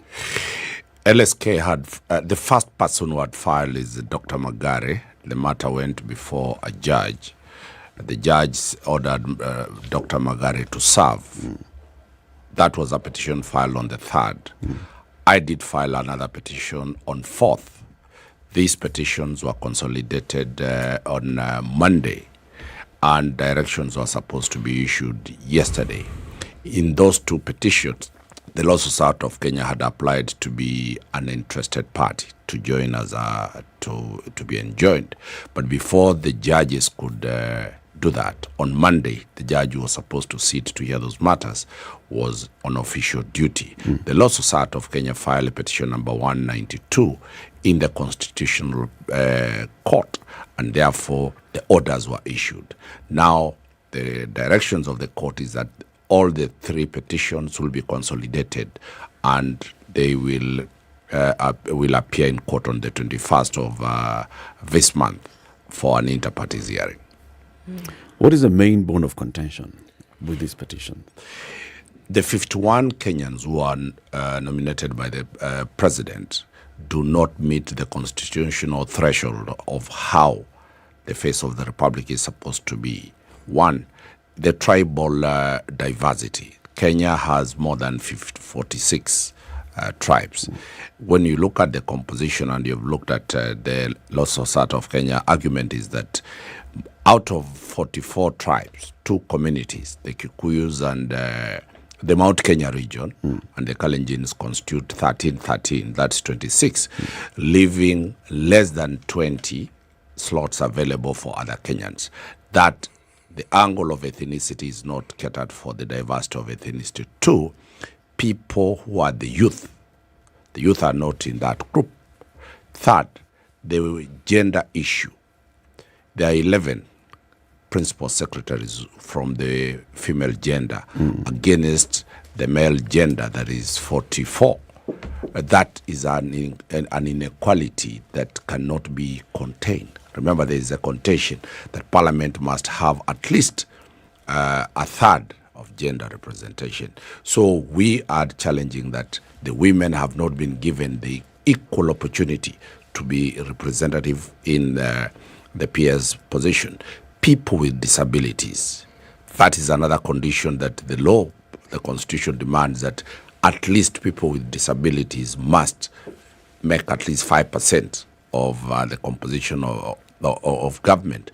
Then we have the marginalized communities. There are quite a number of marginalized communities. For example, small ethnic subgroups. For example, the Njems, the people who cannot, by numbers, they are marginalized. And that is the issue that we raised.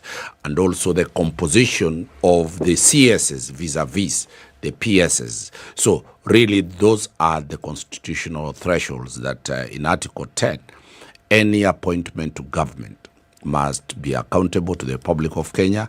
Any position in public service under Article 232 must reflect the face of the Republic. And there is also a ground that some 2 people never applied for the jobs.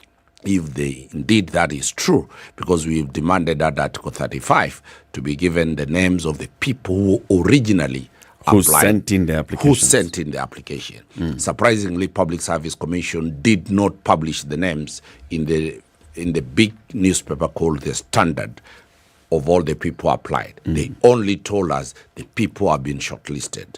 That anomaly is contrary to the provisions of Article 10. Failure to disclose who applied. 2 moves either. Then, remember, they extended the application the deadline to allow more people, representative, these marginalized groups and people with disabilities to apply. The numbers increased. 477 came in. After a day, it arose, 109 were added. The names that went to State House is around 200 people.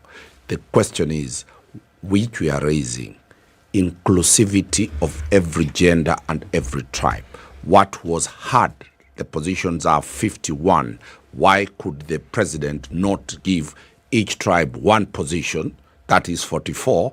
Every tribe will have 1 PS, then 7 remains for him to deal with the way he wants to deal with them. So inclusivity is a constitutional question, and that is why the judge agreed with LSK and us that we need to deal with the constitutionalism of the Constitution so that we don't have just a paper called the Constitution without the element of constitutionalism being put in place. That is the grave situation that Kenyans are facing today. You know, this question of the youth always comes up, as with the gender balance. But when people apply for a job, such as the one we're discussing of the principal secretaries, there are basic requirements, I believe, that the Public Service Commission expects one to have. What are they in terms of experience and in terms of age? In terms of age, is anybody above 18 years old. In terms of nationality, that person must be a Kenyan. Mm-hmm. Third, the other qualification is a degree, because that is purely an employment within the public service. It is not a political appointment. Mm-hmm. The youths have that. Age bracket of the youths is from 18 to 35. All the blue chip companies in this country, the CEOs are below 35. So when we talk about expertise, the digital era. Which blue chips are you talking about? All of who? The majority of blue chip companies in the private sector okay. are managed by people who are below 35. Globally, we are moving to the life expectancy age of us who are going to reach 100. The life expectancy age of young people is around 50. So by 35, if you've really not made it, it's not the time that you're going to look for a job at 70 years old. But so that is the issue about the Let me ask the question. Experience, because public service jobs, the question of experience always comes in as a requirement. The experience question has always been used to marginalize the youth. The Kenyatta One cabinet of Mwai Kibaki, of the whole lot. The whole lot. Yes. Were young guys. Very young. In their the 30s, president of the Republic of Kenya, the 5th president, was a youth by the time he became a minister for agriculture. So really, let us not marginalize. It is a glitch that comes in when you want to remove the youth from the mainstream issue. People like Balala started being ministers, cabinet secretaries at the age of the youth. People like Wamalo. So really, we have experienced that it is no longer the experience. None of those people have been appointed other than the 4 or 6 former Uhuru PSs have had an experience as a PS. You can only have an experience as a PS if you have been one. If you get the job, yes. But there's experience in the public service. That's what I'm saying. Rising through the ranks as somebody. Rising through the ranks is not an experience, because there is no rank or you move up as a PS. You enter in public service either as a children officer, either as an accountant, either as a procurement. That does not give you the expertise or experience as a PS. The president of this republic, you do not have any experience anywhere to be a president of this republic. The only person who has experience is the retired president Uhuru. So William Ruto comes in without any experience as a president of the republic, and is running the state without that experience. So let us not marginalize people that produce expertise, because expertise and experience can only be acquired if you have been given that job. Okay. So let's look at the gender issue for a minute. And people talking about, underrepresentation then when it comes to gender with these nominations. It wouldn't be the first time. We had a basically hung parliament through the entire tenure of the 12th parliament because it was not representative in terms of the 2/3 gender rule. The CJ Emeritus who said, look, everybody should go home. This is my recommendation to the president that you should disband this whole thing.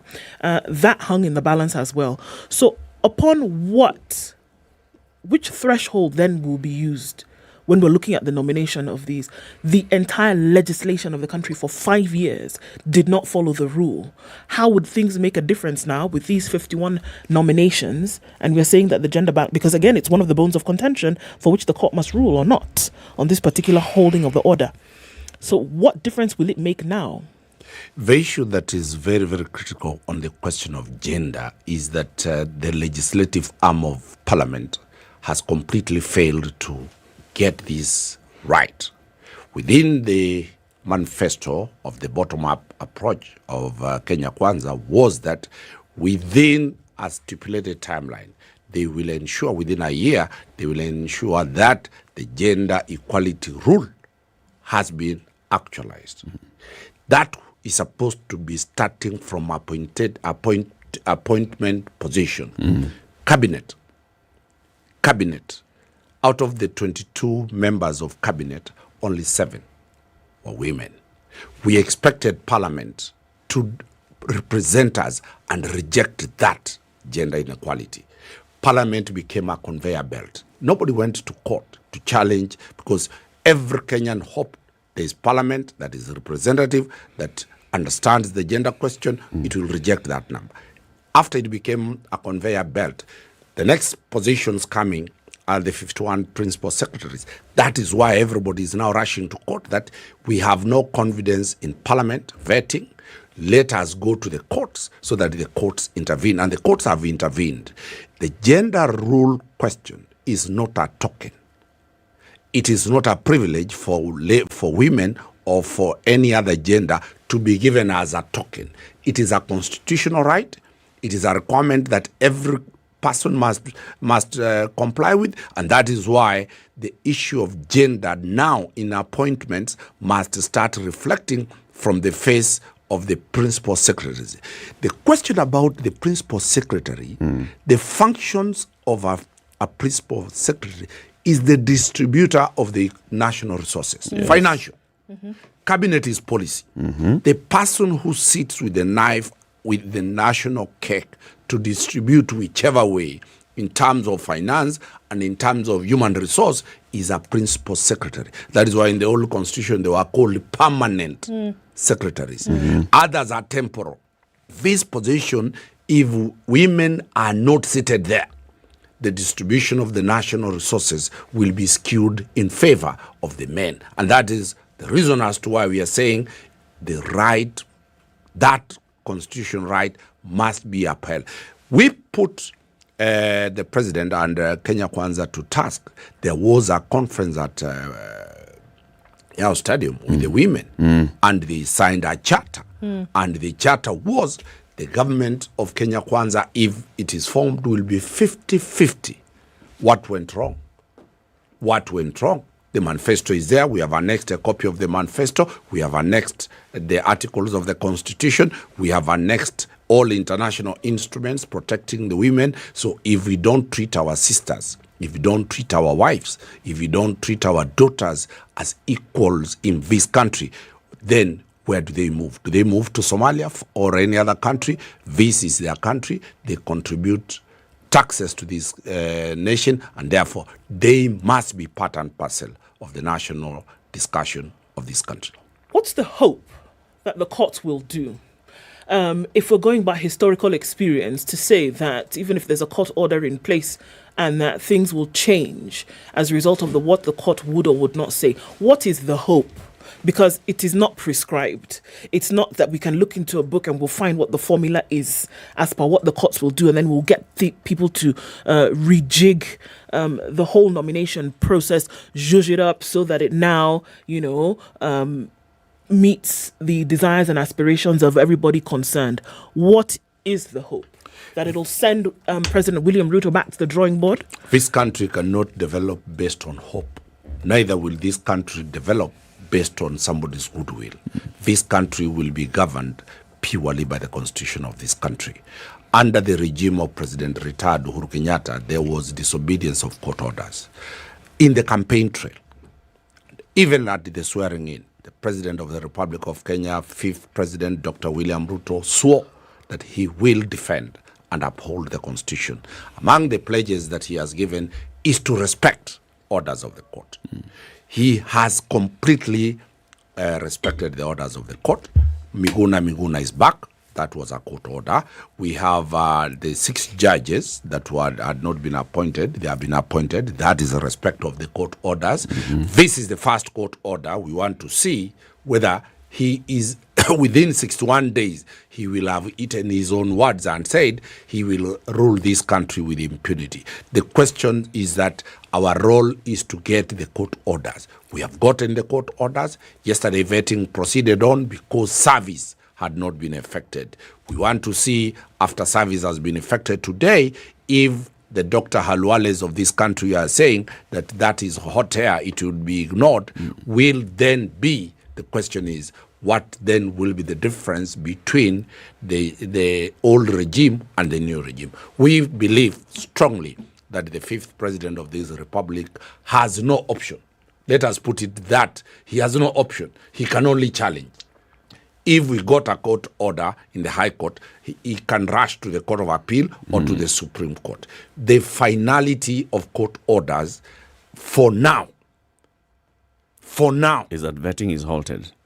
For now, there will be no vetting today. But if vetting starts, then we'll be dealing with a new government that still is But not remember, respecting. that is not the executive. That's not President William Ruto. You go and ask the Speaker of the National Assembly. What we are saying, the Speaker of the National Assembly, the Chief Justice, and the President form the tripartite arm of government. If the Speaker, who is a lawyer, Senior Advocate Wetangula, decides to proceed, then the question is, that order is not only on vetting, it moves up to the swearing in. It is an order that runs in all the causes that are there. But we expect that the President will respect the court order, Parliament will respect the court order. The argument that a judiciary cannot interfere with the parliamentary business has been settled by the Supreme Court, that the custodian of the rights of citizens is the court. Before we take a break, I just want you to be very clear.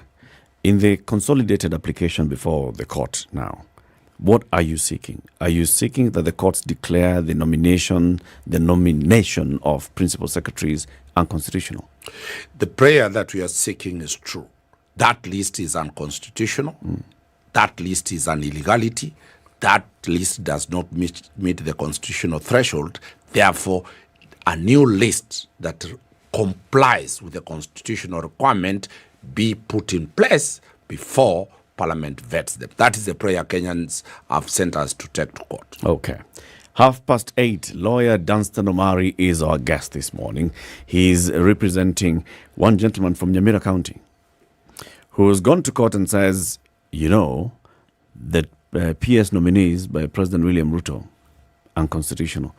Case in point, nobody from Nyamira has been nominated. The Law Society of Kenya says it's not regional balance, there is no gender balance, persons with disability, youth not represented as well. Dr.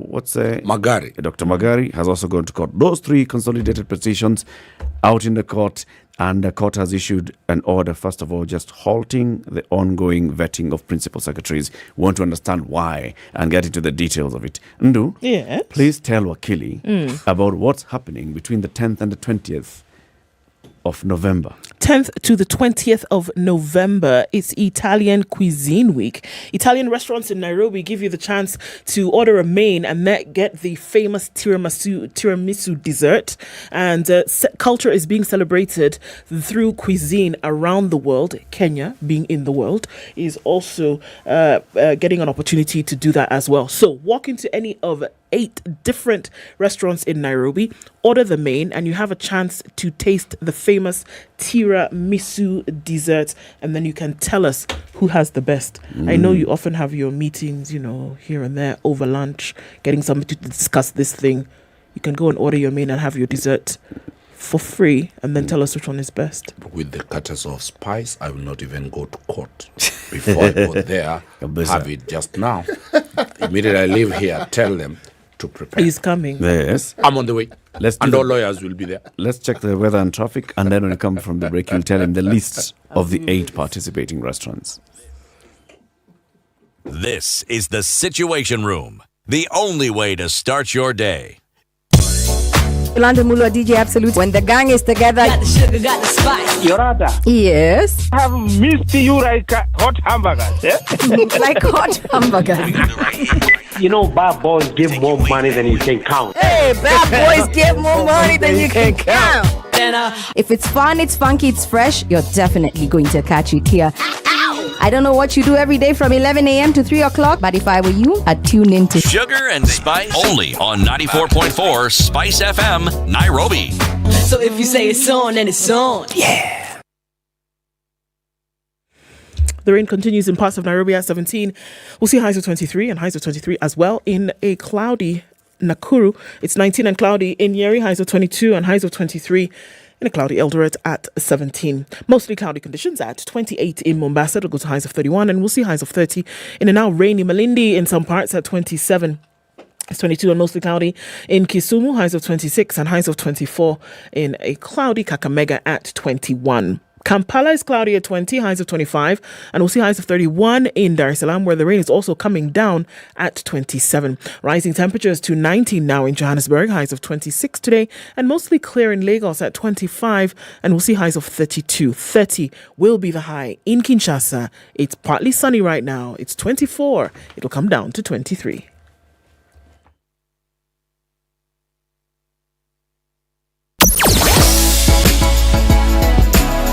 Spice and everything nice. Spice FM. Spice up your life. All right, so CBD in and outbound. We're talking about really heavy rain that is happening now on the Thika Superhighway. I know you're wondering, okay, so it's rain. Yes, it is. It's raining. And so you need to be careful as you're coming. And that is slowing down transport significantly. If you're coming through on Avenue Road Westlands, please be careful. Tree fell last night, probably due to the heavy winds and rain. And so you want to watch out for that. It is causing some traffic. And so in any way, which direction you look at, coming out of Westlands, there's a problem. Jogo Road traffic, we have traffic that starts at Makadara heading out towards Landis and then through towards Kamkunji. So it's that morning. It's busy. You need your wits about and some patience as well. Let's take a look back in about half an hour and see what's happening. SpiceFM KE on Twitter. Talk to us there. Till then.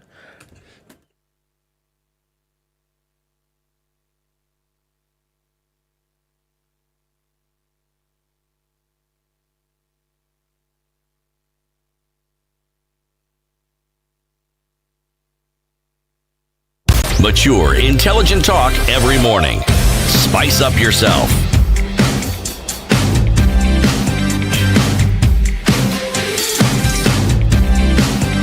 Mornings done right. 94.4 Spice FM, Nairobi. Continues with Advocate Dunstan Omari. The vetting of Principal Secretary nominees has been suspended by an order from the court, but also there are 3 applications before the court that have now been consolidated, just challenging the constitutionality of this nomination. Wakili, why in the Constitution are you talking about this balance? So there is, regional balance, there is inclusivity, gender inclusivity in terms of persons with disability getting an opportunity, and the youth as well. Kenyans, you can open at your constitution and start looking at Article 1, Article 2, Article 3, Article 10, Article 20, Article 22, Article 23, Article 47, Article 48, Article 51, 73, 1, 121, 29, 1, 155, 156, 6, 159, 161, 165, 166, 232. That is the most critical issue. 258, 1, 258, 2, 259. Those are the principles Wanjiku passed. What do they say?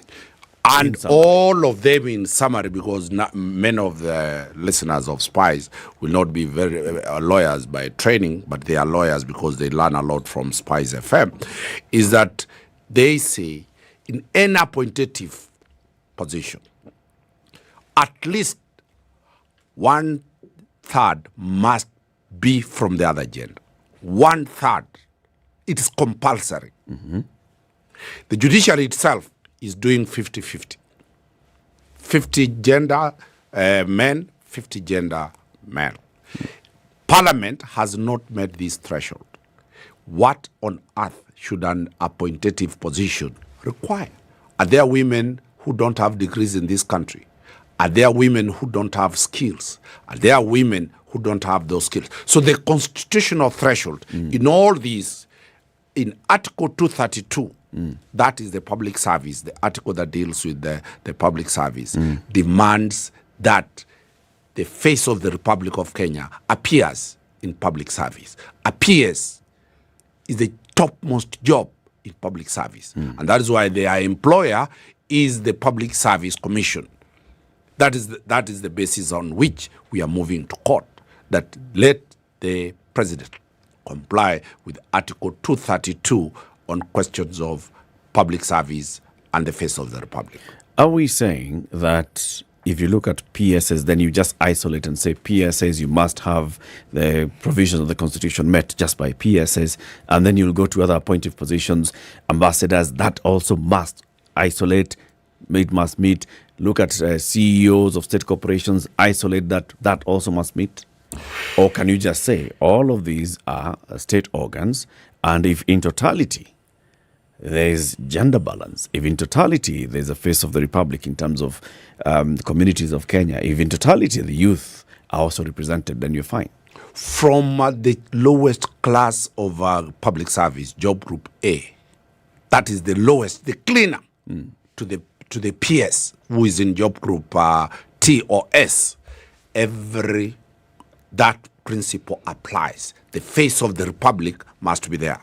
In the National Cohesion and Integration Commission and the act that are descended to that, every year public service must give to Parliament recruitment of public servants and serving public servants in terms of ethnicity, in terms of counties, in terms of wards. This is a requirement by the Constitution that if there is any form of imbalance, affirmative action must be put in place so that we have the regions that had never gotten any position to government being given a higher chance to recruit. The purpose of the women rep that came into this country was an affirmative action to ensure that we have enough women representatives in Parliament. So the role of, for example, the Minister for Gender, the Minister for Public Service, one Aisha Jumwa, is to ensure gender parity on any form of employment within the public sector. So this is not a token, as many people will think. It applies across board. And this is going to be very vicious in any appointment that is going to come. Article 35 of the Constitution mandates Kenyans to have any form of access to information on what government has. And among the issues people are raising, and right now, is we must correct those historical mistakes that some regions or some people or some gender were occasioned on when the old Constitution allowed people the leeway. What I'm trying to say is that there is no accountability. There is no law that gives the president or anybody the power just to appoint anybody. Anyhowly. That story ended. The law provides. Let me ask you, with the client that you're representing in court, his main contention is that there's nobody from his home county. Okay? Yes. Now, not tribe, but home county. Yes. So is the question about county, about region, about tribe, about clan? Because out of the 51, somebody would argue. In fact, I was having an interview with Senate Majority Leader Aaron Cheriot last night, and he said, if you look at the balance of the representation in the counties, this 41 counties are represented in the 51 nominations. Your argument goes into 13 are coming from North Rift, 13 are coming from Mount Kenya. But Mount Kenya is vast. What we are saying. How many counties are in Mount Kenya? How many counties are in North Rift? My good friend, Senator, was right. In terms of county representation, they have almost gotten it right.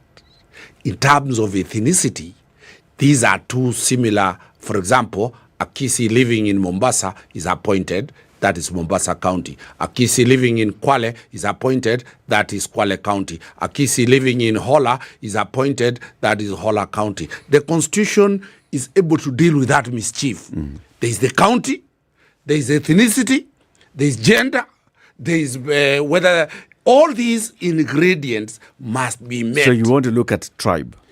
It is one of the conditions within the Constitution, because that mischief is what Kenya Kwanza has done, that we have 41 counties, we have only left 6 counties. However, it is not even right, they have only left 2 counties, Wajir and Nyamira, according to our data. In terms of cabinet, and PSS. They have left only 2 counties, Wajir and Nyamira have no cabinet minister and they have no PS. So the question my client is asking, when you do that simple arithmetic, which everybody is able to see without going to buy specs from China or Japan, are you really telling Kenyans that we are going to buy that simple story?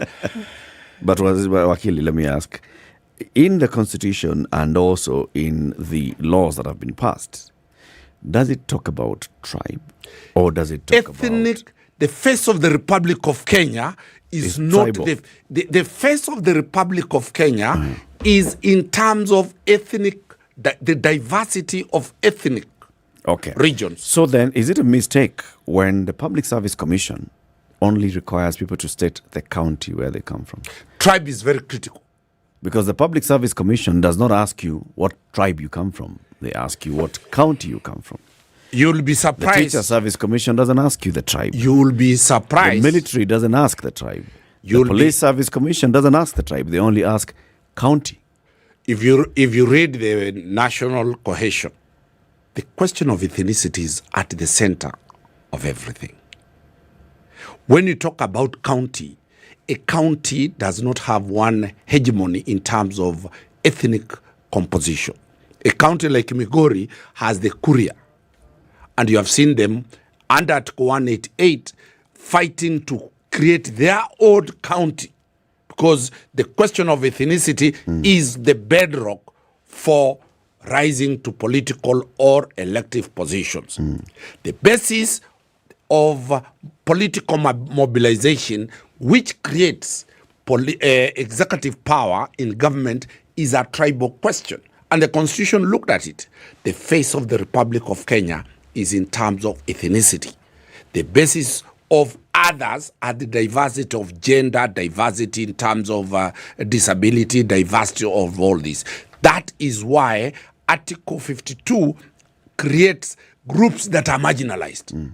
Yes, I agree.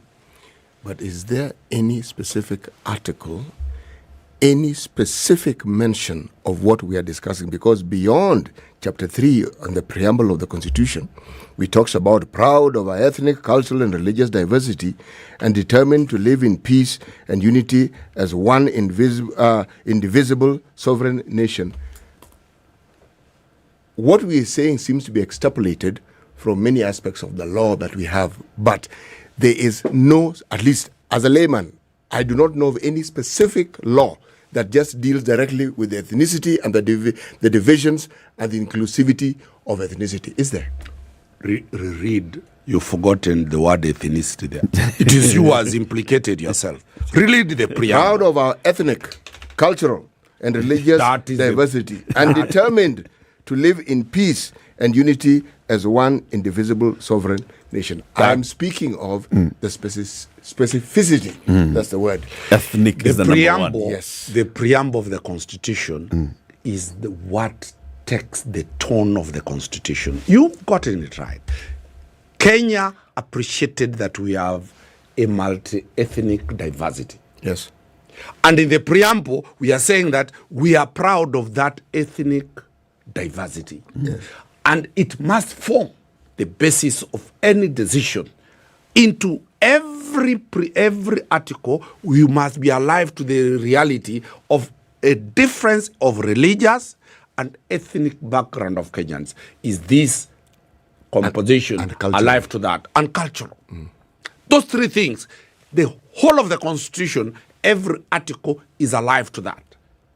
If we are not alive to the ethnic, cultural, and religious diversity, then we are a country that will not go anywhere. If you are President Danstan Omari, Your Excellency, and you are nominating members to your cabinet and principal secretaries, and you're saying we isolate, cabinet, you have a limited number of people who join that cabinet. How would you balance that ethnicity and gender and youth and persons with disability and minorities and marginalized and all that? We have given them into 24. We have given a working formula. The positions are 51 for PSS. For PSS, tribes in this country are 44. Get at least one.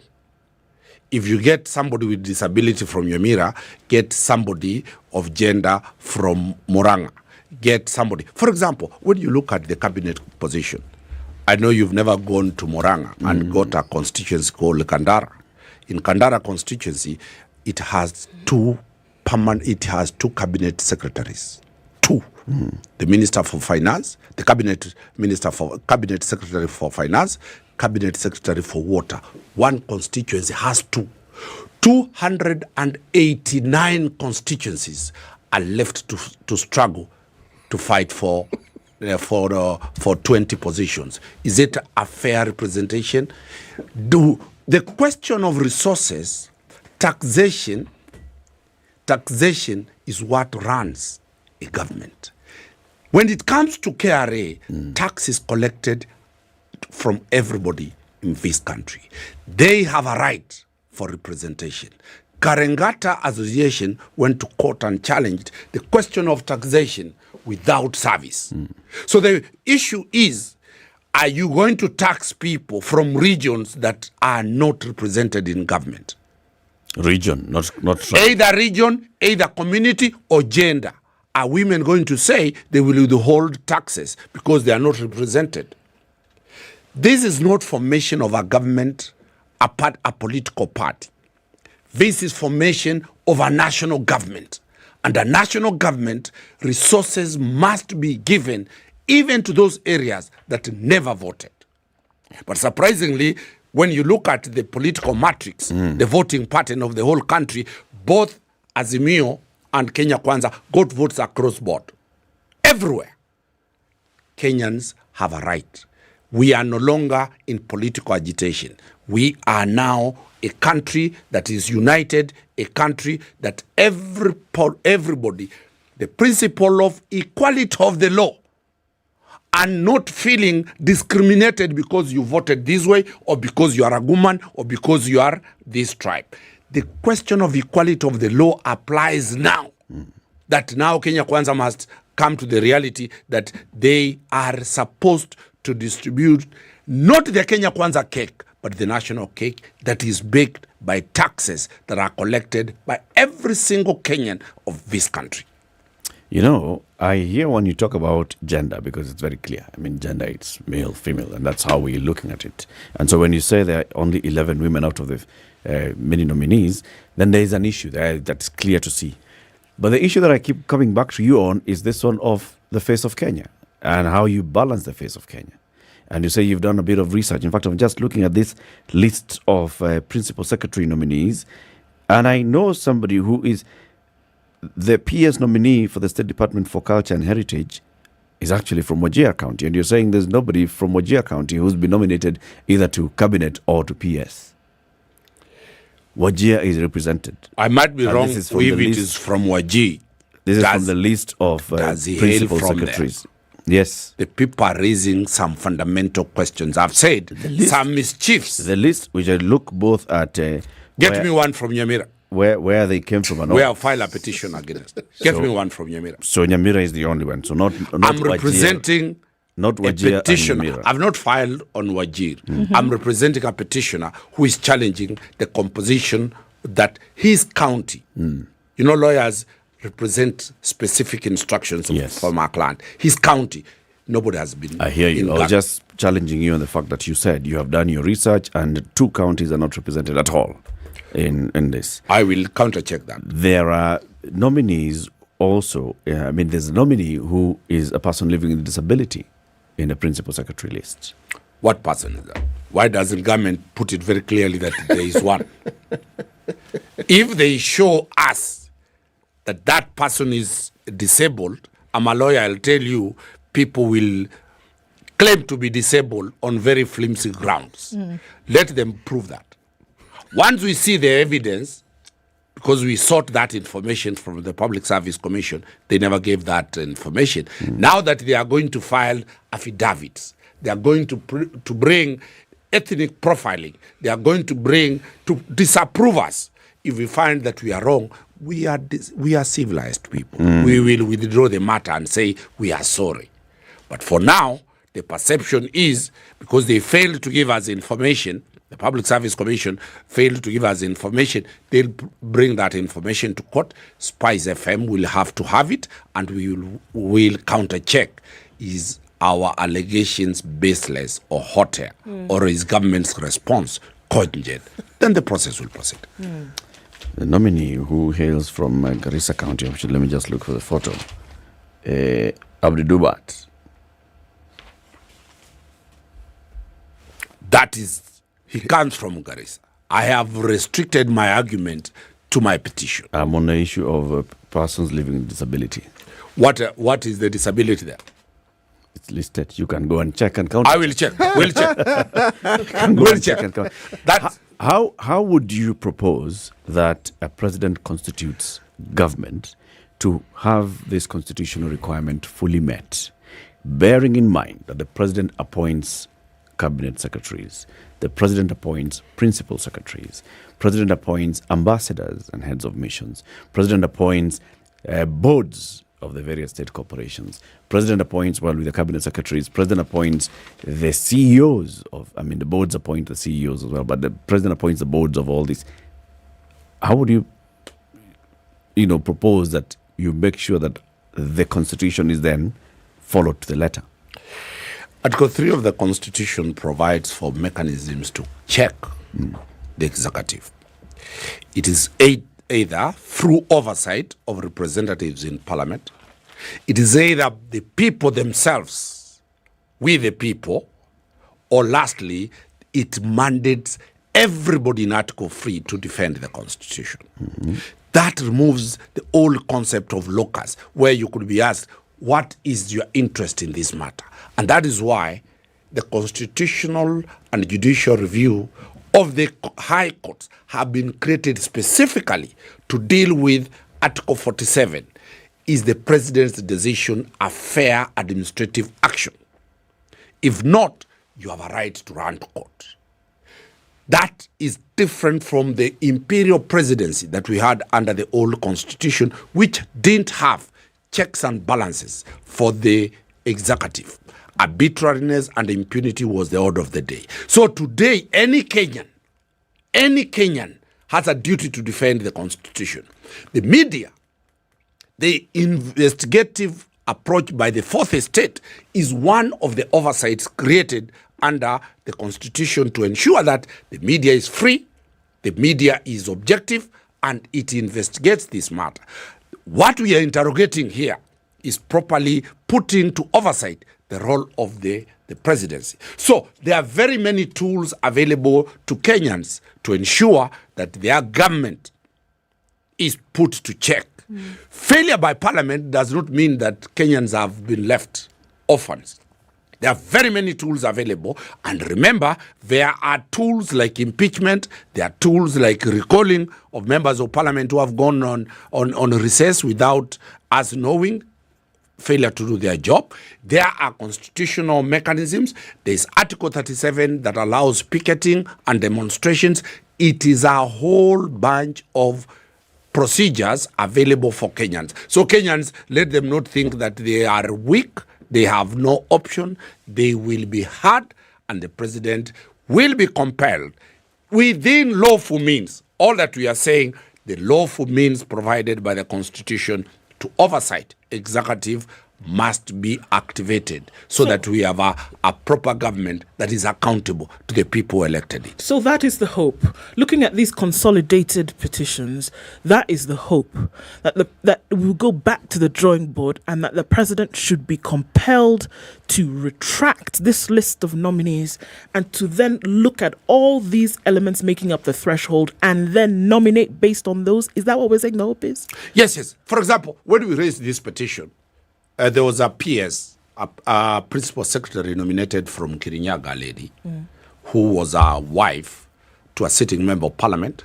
And that sitting member of parliament had nominated two sisters, one to Kiambu County Assembly and the other one to another county assembly. Out of the public pressure, that person withdrew and another person has been nominated. So let Kenyans not surrender the fight to ensure that the Constitution is given effect. Failure to ensure that we give life to this Constitution, when it becomes an academic paper, it will be taken back to the shelf. So I don't come from the point of hope. I come from a point that there are enough instruments to keep this government compliant with Article 10, being transparent and accountable to the Republic of. Failure to this, remember, 2027, it is a question of, is a referendum. Has government done exactly what it ought to do?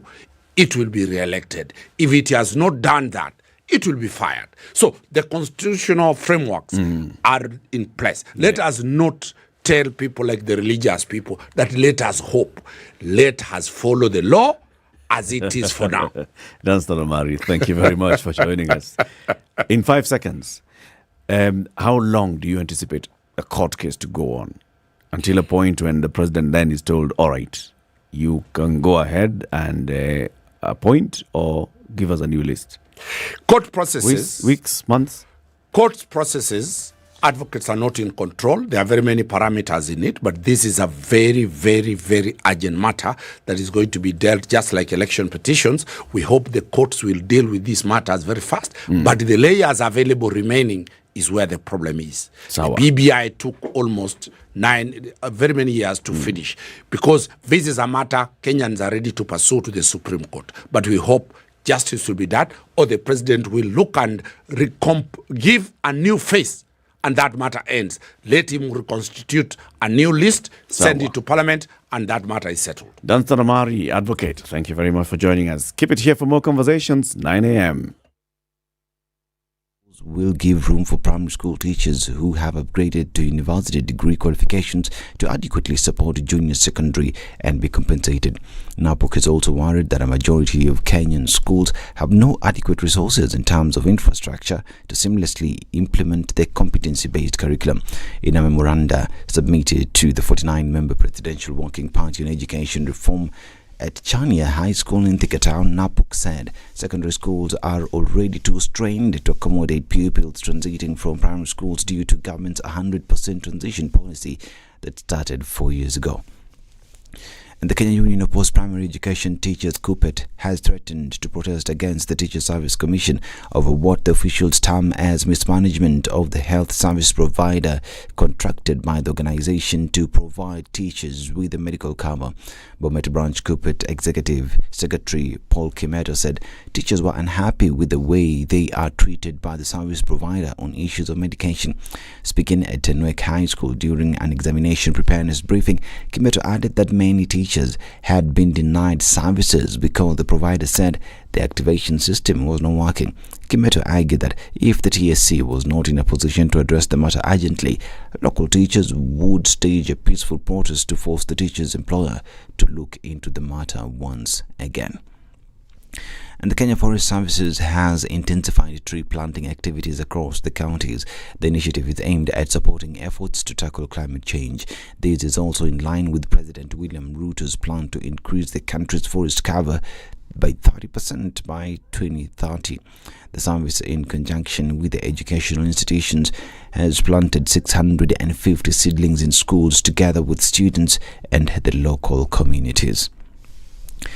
And the government, with support from United Nations agencies and 89 state and non-state actors, has scaled up targeted response interventions to address the current drought and reach the most vulnerable in the community. According to the National Drought Management Authority, the sectors being addressed are water, livestock, agriculture, health and nutrition, education, security and social protection. In a press statement on the current drought situation, the authority said the government and county governments have spent 22 billion shillings on interventions. Now, a report by the Central Bank of Kenya shows counties experiencing drought have recorded the highest level of debt distress among borrowers who have been unable to pay their loans. The FinAccess Household Survey report by CBK indicate that Marsabit, Garissa and Samburu counties have the highest debt distress levels of 74%, 59% and 58% among adults population respectively. Wajir County and Mandera County have debt distress levels of 44% and 30.3% respectively. Marsabit County, for instance, which is among 24 counties severely hit by drought, has 19% of population who draw their livelihoods from the agriculture sector in the 61 billion shillings economy. Of the surveyed, 61.9% cited drought as the major challenge, while 22.3% were affected by lack of customers. Now, businessman Zakaria Baraza is expected to appear in court today for violating a court order. Baraza is accused of agreeing to let his company be used to evict Niraj Shah's family from their residence in Westlands, despite a court order preventing the action. Judge Oscar Angote found him guilty of contempt despite Baraza strongly defending himself against the allegations that he destroyed the family's property in the process. According to the evidence presented in court, the family lost property worth about 70 million shillings. Na mimi hata saizi niko na video ambayo ule mama mwenye nyumba ama wale watu wa nyumba wameleta movers, sio vijana wangu ndio walitoa, ni watu wa movers, na niko na video kuonyesha wale movers wenyewe kutoa vitu vyao. So ile inaonekana kuwa mimi kama kushenia nilipomoa hiyo sio kweli, sababu nyumba ilipomolewa nyumba mbili Jumatatu, na wakati huo nyumba ilikuwa katika mikono ule wale walikuwa wameenda kotini ndani. A report by the National Cancer Institute has revealed that 2 in every 3 patients diagnosed with cancer are likely to die from the disease. According to the institute, the mortality rate is because 70% of cancer cases are diagnosed at an advanced stage. Acting CEO Alfred Karago says only 1% of the health budget in homes goes to cancer, which should worry us, adding that we should promote public awareness and resource mobilization on cancer. This is Newswire. I'm Dennis Asada. Good morning.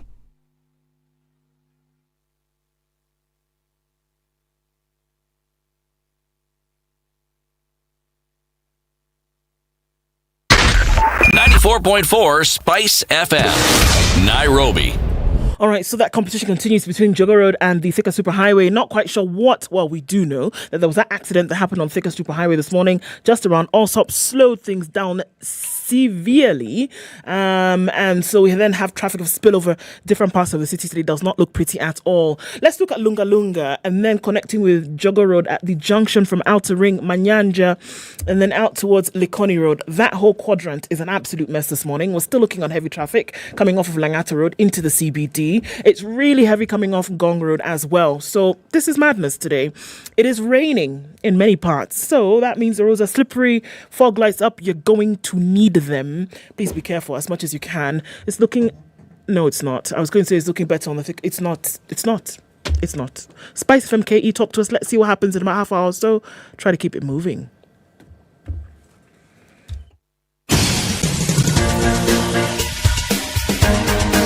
This is the Situation Room, the home of hard-hitting political commentary and penetrating insights about the state of the nation. This is a talk radio experience like no other. The Situation Room, a place for hard truths, debates, and elevated conversations. The Situation Room, witty, political, engaging, deep, controversial. In the room, we have C.T. Muga, researcher, academic, seasoned political observer, a fountain of wisdom in these politically uncertain times. Ndu Oko, Nigerian by birth, Kenyan by choice, communications expert, Pan-Africanist, a truth seeker and believer in people power, and Eric Latif, agent provocateur, the man in the chair, seasoned journalist, news hound, a man who believes in punching up, not down.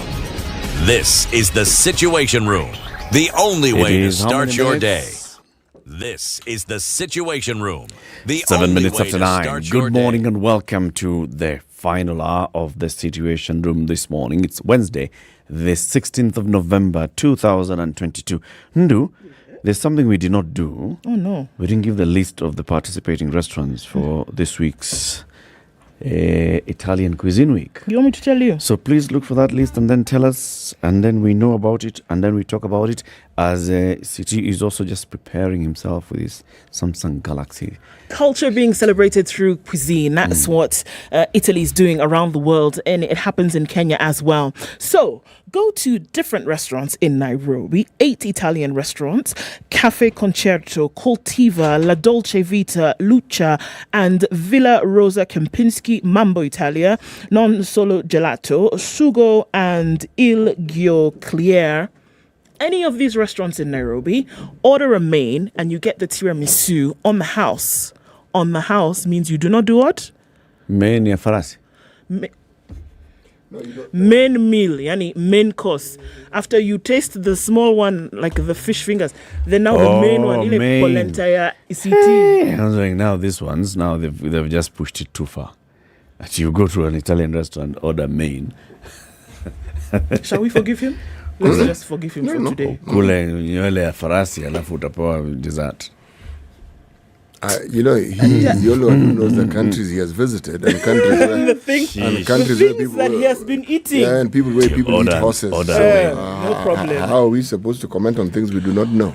However, you ate meatballs made of rice. They conned me. To meatballs and rice. So it's not. Surely, I mean, they look like meatballs. At least I've seen meatballs that look like that. I took a bite. It was rice. Then I was told, no, these are rice balls. I said, no, why didn't you tell me before? But there is a delicacy, however, in France that is the slivered steak of horses, actually, and it's served raw. So that could be in line with what you were talking about. Raw, tartar raw. It's not even steak tartar. It's the real raw. That's all right. That one I can eat. You just can't eat the main. Anyway, M-A-N-E is not the one we are on. It's M-A-I-N. Okay. And then you get the tiramisu. And then you can tell us which one is the best. So if you want to, until the 20th, you have an opportunity to do that. Thanks to Italian cuisine. Cuisine in Italia is great. Safsana. And do remember, this is something that is happening throughout the world. Indeed. It's promoted by Global Celebration of Culture through Cuisine. Yes, Italian Foreign Ministry. Voila. Yes.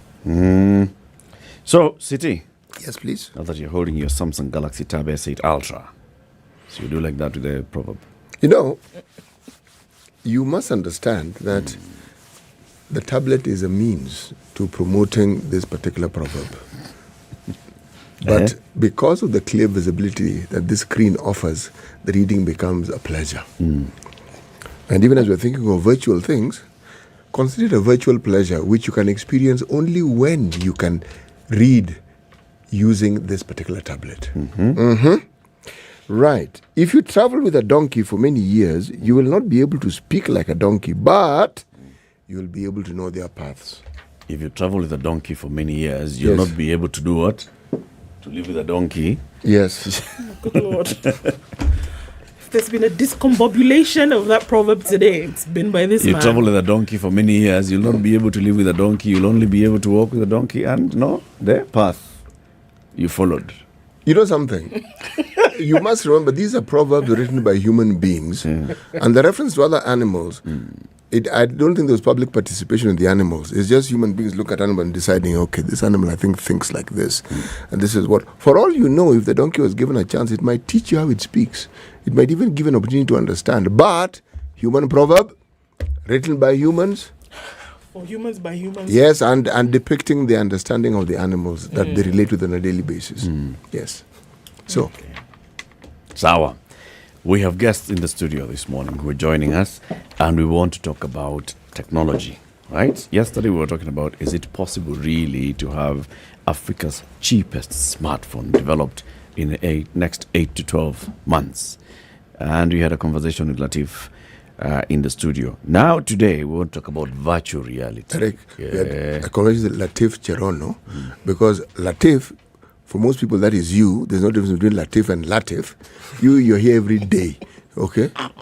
So this thing of you need to... just passing it on. Yes, because it's like saying, yesterday we had a conversation with myself, and then... No. I was here telling you about things. I was telling you about things. No, please, carry on, Eric. Latif Jirongo. Thank you, from Gearbox, Europlacer, Yes. Very good. You could just continue. Not Europlacer. It was called Euro Yeah, Europlacer. Yes, Europlacer. It was here yesterday. So today we will talk about virtual reality, and what virtual reality is all about. Virtual reality, CT, is that one we talked about earlier. Wear those glasses, wear the goggles, and then you just start seeing things. You need to be... the issue of seeing things, Eric, you need to be... a little clarity is needed, because the way you said it, and we do talk about people screaming rather. I thought, now, is this a horror movie? This is Zombie 3 and 4. I don't watch those things. But then I do know something about something called surround. The first time I experienced this, I was watching a movie, and I saw the plane coming towards me. Yeah. I was in a movie theater, and the 3D. sound. Yeah, I actually ducked because as the plane got closer and closer, I thought this thing might land on my head. And the sound was also It was the sound that made the plane look that real. And you forgot that you were in the theater. No, I completely forgot. I'm ducking, and the thing is on the screen, for heaven's sake. So I'm taking the view that when we talk about virtual reality, this is going to be what I've just discussed amplified. Let's see. Yes. Brian Afande is the co-founder and managing director for a company called Black Rhino VR. And he's here with Shamina Rajab, who's a communications and community manager at the same organization, Black Rhino VR. Brian, good morning. Good morning, Eric. Welcome to Kenya's biggest conversation, the hot seat of the Situation Room. Thank you so much. I'm honored to be here. You're finally here. Finally, man. Mama, you made it. I made it. You know, I'm Lunje, I'm Luya. So, guys, I'm on radio. Lucia is in the building. Oh, wow. With a mic. Yeah? With a mic. Okay. Shamina, good morning. Good morning. How are you? Yours is better than Brian's. Okay, Brian, tuma salamu. Kwanza ningetaka kutuma salamu. Yo, big shout out to Black Rhino VR and everyone out there who's really supporting an XR ecosystem. And what? An XR ecosystem. Okay, so let's just get into the basics then. Yes. What is Black Rhino VR? Well, Black Rhino VR is what we call an extended reality technology business. We started out as a film business, creating 360-degree videos. But over the years, we've grown our service offering and proposition to create what we call to create solutions and content around extended reality media, which is an umbrella of technologies, that virtual reality being one of the technologies. So you have three key technologies. You have virtual reality, augmented reality, and mixed reality. So virtual, augmented, and mixed. Yes. And then you also started by saying you're an extended reality. Yes. So all those technologies are part of the extended reality. Okay. Yeah. What's the difference between virtual, mixed, and augmented? Okay. Virtual reality, like you clearly said, it's a virtual environment that is computer generated. And for you to be able to interact with the technology, you need what you call a head-mounted display unit, like a VR headset, what we have here in the studio. So we brought you guys some VR headsets to go through the experiences. So VR locks you in an environment. It could be interactive or non-interactive, but using the aid of a virtual reality headset. On the other hand, augmented reality, augment is just an English word that means to extend. So you're using technology to extend something. So it's a digital impositions created in the real world. So let's say, for instance, I can use my mobile phone. We came with a tablet and mobile phones that we can be able to decolonize space and drop a hologram here. Okay. Yeah, I like what I'm hearing, but I need to understand it. Okay? Decolonize hologram. Space I know. Please explain. Okay. Yes. So the space that we know it's spatial content. The space that we know is air, right? But what if I told you, using the aid of a mobile phone or a tablet or anything, I can be able to create a hologram of anything I want inside this studio? What's a hologram?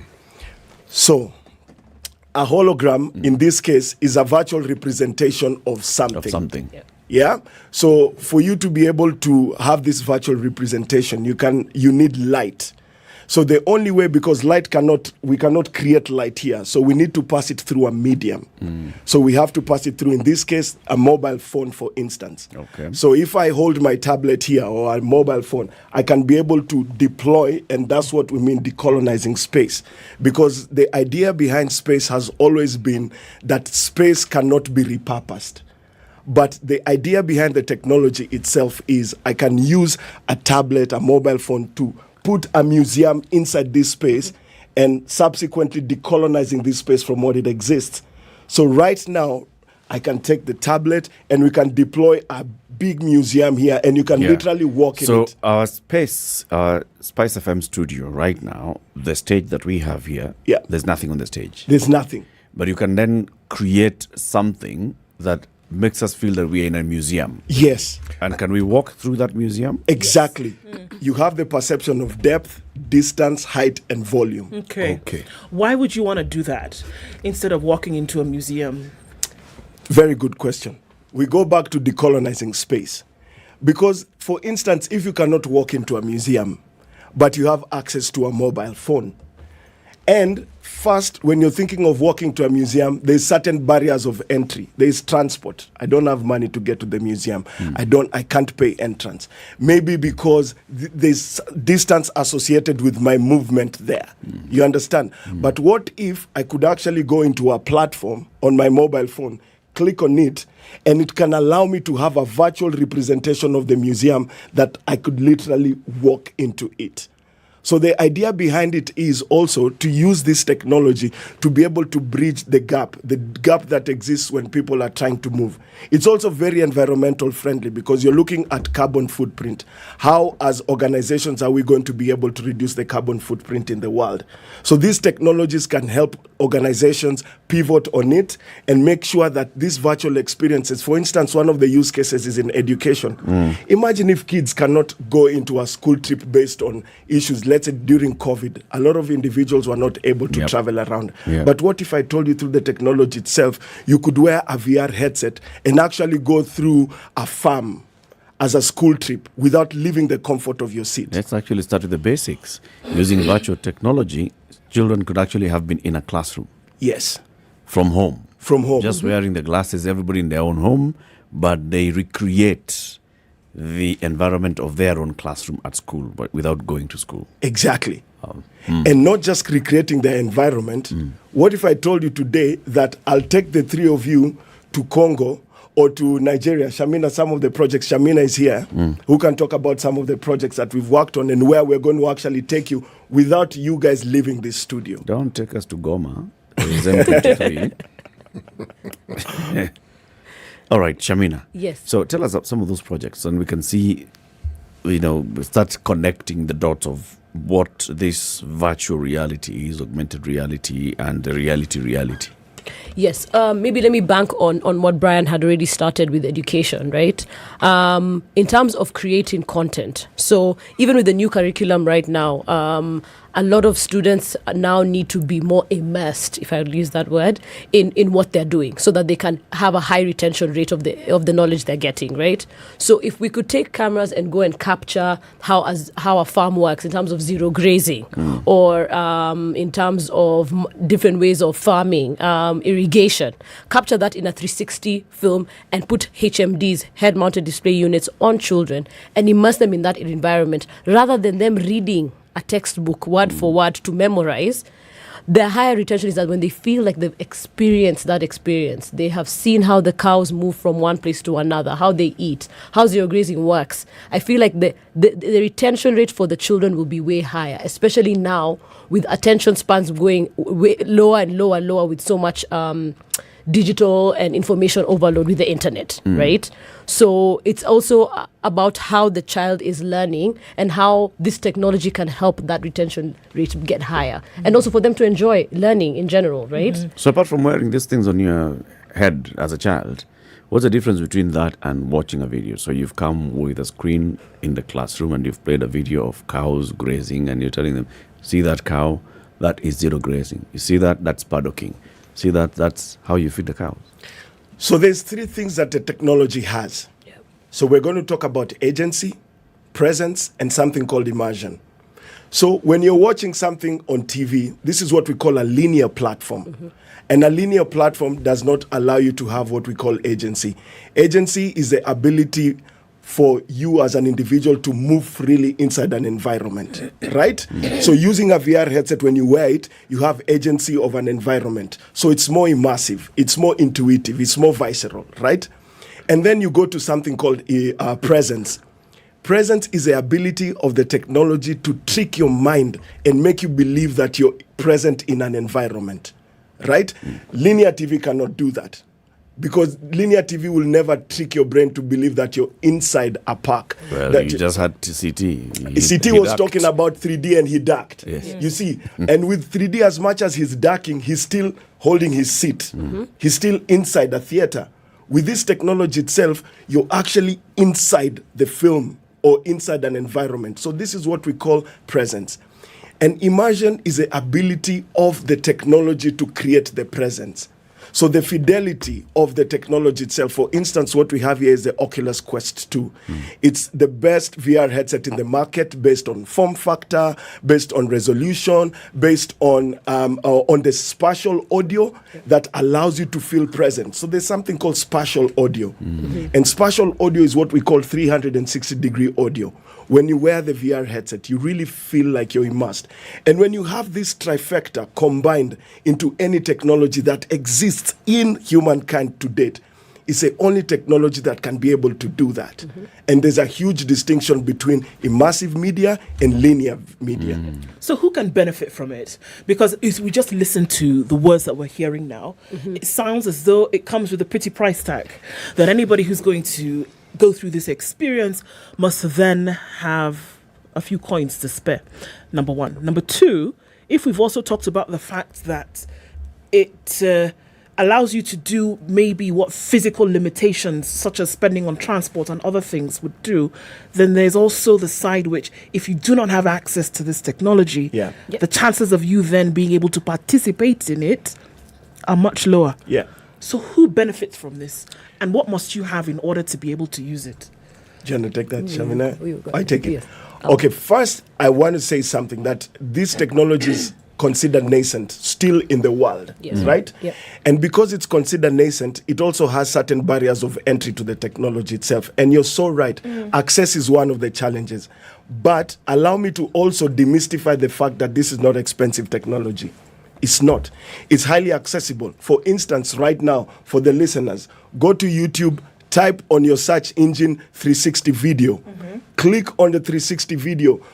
What will pop up is, what will be populated is a video that you can be able to scroll around in full 360 fashion. And what you need to be able to get through that experience is a cardboard, like a Google cardboard, not even this fancy VR headset. You just need a cardboard to put your phone inside the cardboard, and you can go through an immersive experience. Now, when you think about it, your phone has to have the right sensors.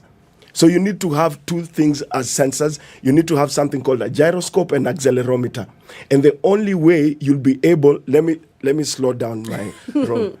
So your phone only simply needs to have the right sensors for you to go through these experiences. So once you type 360-degree video, like a 360 video, and you click on it on YouTube, you can be able to consume content that is already readily available on social and digital platforms. And these platforms have specific metadata that allows individuals, it's highly democratized.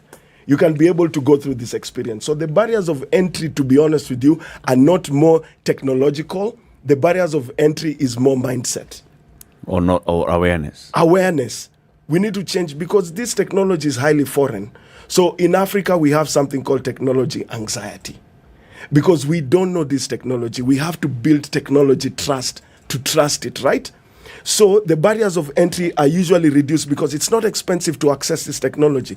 The use cases who benefits, first, we're talking about all economic verticals can benefit from this. If we're talking about healthcare, education, entertainment, etc., all verticals can benefit. If we're talking about individuals who can benefit, I think the seismic shift really is within the educational sector.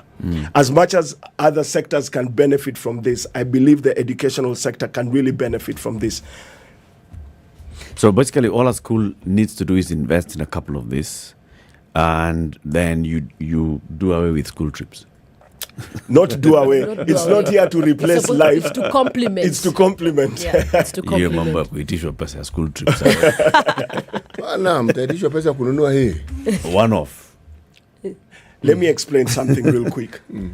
So when you're looking at technology anxiety, the technology itself goes through a certain trajectory that can demystify its value. For instance, you see a newspaper, right? Yes. What if I told you right now, the technology that we have right now in the studio, I can be able to scan a newspaper and the newspaper comes to life.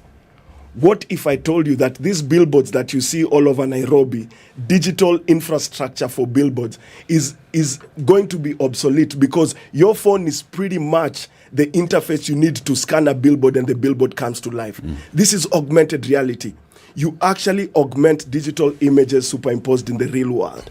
So the values of these are from marketing, advertising, telecommunications, like the whole value chain and spectrum really can benefit from the technology. And it's not magic, but I'll tell you something. We have the technology here in the studio, and I want to show you guys. We want to take a break, and then during the break, take City to the Smithsonian Museum. We got you. Create that augmented reality. Yes. And Nema, where do you want to go, City? World Cup. You've forget World Cup. You've chosen Smithsonian. Let's take this quick break. It's 9:30. This is Kenya's biggest conversation. Brian Afande is the co-founder and managing director of Black Rhino VR, and Shamina Rajab is the communications and community manager at the same organization. We are talking about how virtual reality technology can be used in very many aspects of life. And he says, let's actually talk about education. How can it be deployed for education and make it much easier? How can it also be deployed in health? You mentioned health. I'd like to hear how that can be used. We can see how it can be used for marketing, how it can be used for very many other things. That break, we come back, we wear the things. We come back, wear it. Sawa, it's 9:30. This is the Situation Room, the only way to start your day. Congratulations. You've seen the hand of the Lord. Thank you very much. I've earned another title today, this morning at SpiceFM. Mama Justice, I don't mind it. What? You don't work for me? No, I don't work for you. You work for me. Do you like that Freudian slip? Lovely, isn't it? Thank you very much. The Situation Room, Kenya's biggest conversation.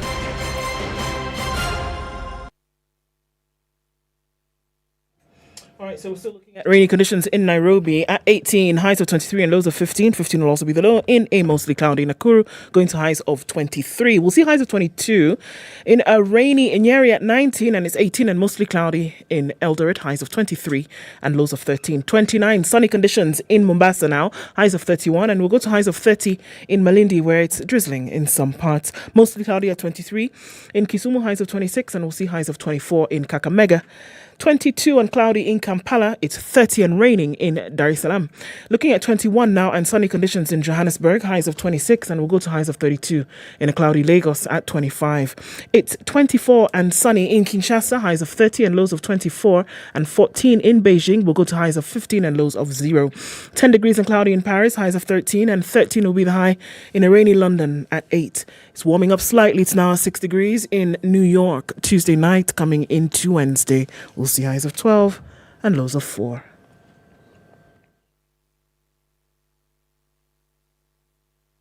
Three, two.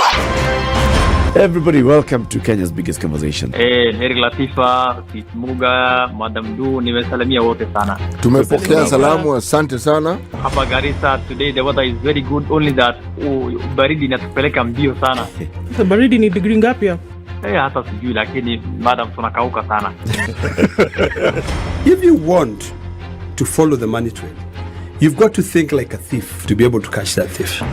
A slap from a friend is better than... Still continues in most parts of the city this morning. The rain did not do us any favors, except that, it's watering there, so that's a good thing. In terms of traffic, we'll have to bear with that. Through Likoni Road, coming off Enterprise, and this all comes off Lunga Lunga.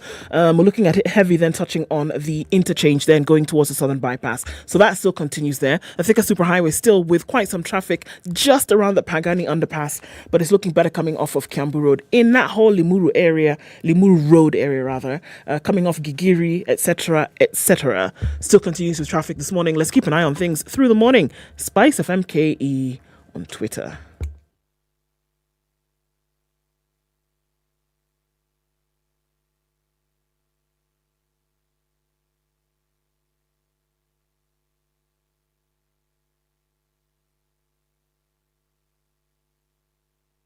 Mature, intelligent talk every morning. Spice up yourself.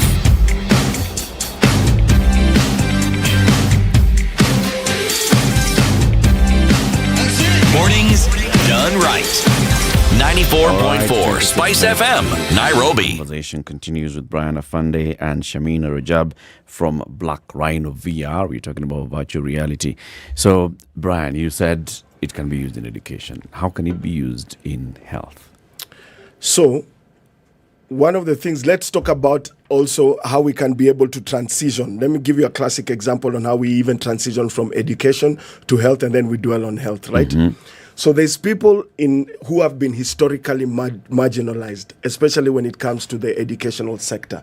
Some of these people are called stupid in classes, but it's because they are not neurotypical. Their minds don't work like probably the rest of the minds. They're not stupid. They're just neurodivergent, right? People living with individuals within the autistic spectrum, ADHD and stuff like that. What if I told you that using the technology itself, you're going to be able to deploy experiences around mental awareness, so that these kids the transition of some of these children moving from the classroom, from the outside environment to the classroom is usually very hard. But what if I told you, using the technology, we can be able to use some of the experiences and some of the content for them to be able to transition into the class environment, for them to be more relaxed. For instance, one of the projects we are working with, there's a grant that we've just applied with the aid of Kenyatta National Hospital that allows surgeons to be able to wear a VR headset and carry out simulations of surgery. Without using physical cadavers to be able to do that. So this is just one of the classic examples where you can be able to deploy the technology in health spaces. One of the challenges we also have within the health sector is, for instance, cancer children within cancer wards. You know, there's something called distraction therapy that can allow these individuals to live outside the hospice walls, because the hospice walls are quite traumatic. And imagine a child who has cancer and has been in those walls for like 2 years without leaving the hospice walls. And we can be able to put on this VR headset and take them to different places in the world, thereby making them see beyond these walls. I mean, this technology is so powerful.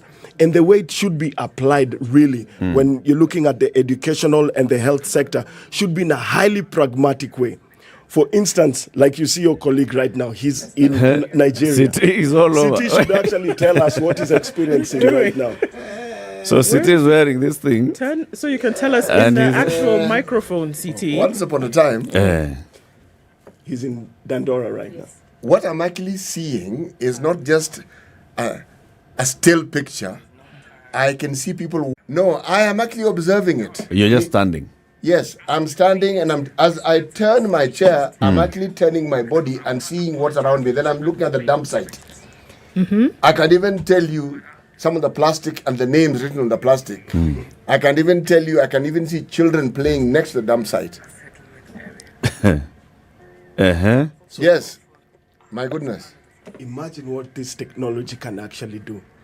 And our challenge is, there seems to be, when I talk about the seismic shift in education, the thing is, because this technology is considered nascent, the education, the institutions of higher learning are also underprepared for this technology itself. There seems to be a disconnection from the skills that are acquired in institutions of higher learning to the skills required in the market. And that's why our organization actually has a 60-40 sort of business model, where 60% is highly commercial projects, enterprise solutions that we build, but 40% is ecosystem building, where we're building, we're empowering the next generation of XR innovators out of Africa. So we have schools that are training women in tech, because the role of women in tech is vital to us. And such asymmetries, for us, we want to address those asymmetries, because we want to build this technology with women participating, not just them being at the relegated tail end of the value chain. Not just consumers. So our project trains women at no cost. Based women from film-centered ecosystems, but then we also have developmental partners like Goethe Institute who are also supporting some of our projects. Yeah. Welcome back, CT. Let me tell you, when I turned around and then looked down, you know, I have never felt like I'm flying But this time, I have understood what it means to be flying, because it was like I was up here and I could reposition myself to an upright position and look and see what's ahead of me. But presents I got. Okay. Yes, that one I got earlier. It's the immersion thing that I hadn't got. But now I actually got it, because you actually feel like there are some 4 young men kicking the ball around. You actually feel that you're literally next to them. You almost feel like telling them, kick it towards me. Yes. Shamina, what video was he watching? He was watching The Forgotten Ones. What is that? The Forgotten Ones is a short documentary piece we did as Black Rhino VR, just to create awareness around the Dandora dam site specifically. So we actually collaborated with a spoken word artist, Mufasa the poet, and he actually personified the Dandora dam site using spoken word, and he sort of tells the viewer, the audience, how Dandora dam site affects the different factors around it. So how it affects the environment, how people benefit and lose from the Dandora dam site. Also, it sort of cries, it's like the Dandora dam site is crying out to you and telling you what are the things that around it that need to be sort of spoken about and create awareness. This is one of the pieces that has actually gone to the United Nations General Assembly. Yeah. We actually screened it there to create awareness around the dam site and what it means if we completely eradicate the dam site, who is affected, right? How do these people, because there are people who actually economically benefit from the dam site. You actually meet him in the piece. But also, it's also an ISO, and it's also an environmental sort of vice, right? So it sort of creates a good conversation around what is the best way to sort of mitigate this issue of the Dandora dam site. So that is actually what was being watched right now. Yes. So if you were to say, I mean, looking at what cities just experienced. So again, go over for us what would be the difference, the fundamental difference, then going from just an experience to actual learning when we're talking about health and education, between that and watching a video. So maybe do you learn a different lesson, or are we saying that the mode of learning then would be different and that you're able to experience something on a higher level? What exactly are we saying here, and why would anybody latch onto it? So maybe specifically with this piece, I would say it's the mode of learning, right? What the medium does in terms of resonating with someone, especially if they're looking at a story like Forgotten Ones. There's an emotive nature to this piece. So a lot of times when we're at experientials and showing this specific piece, especially to people who are driven by environmental fights and stuff, they are fully immersed. So they actually feel they actually feel it. I don't know how it's the emotive nature, because you're completely immersed into something. You can actually completely resonate with the kids playing in the dam site. You're like, these kids are actually playing in the dam site, rather than something when you watch on TV. You watch it, retain it for a few minutes in your head, and sort of you forget it. But it becomes a memory, something that's etched in your memory because you feel like you experienced it. Actually, what you said about the mind or the brain getting to a point where it actually believes what you're seeing and it believes you're on site.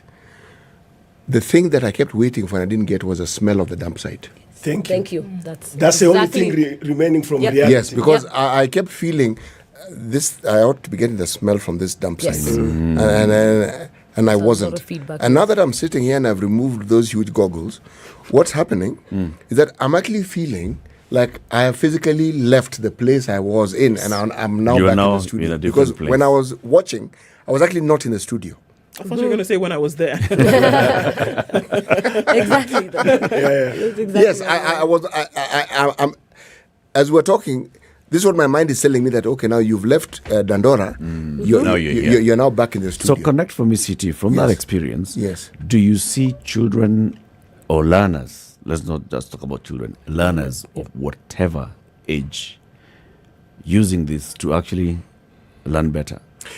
It would be an extremely impactful experience. The reason why I'm saying this is because a learner's mind has the benefit of versatility and believability. Mine is jaded, and it's tired, and it's cynical. Okay?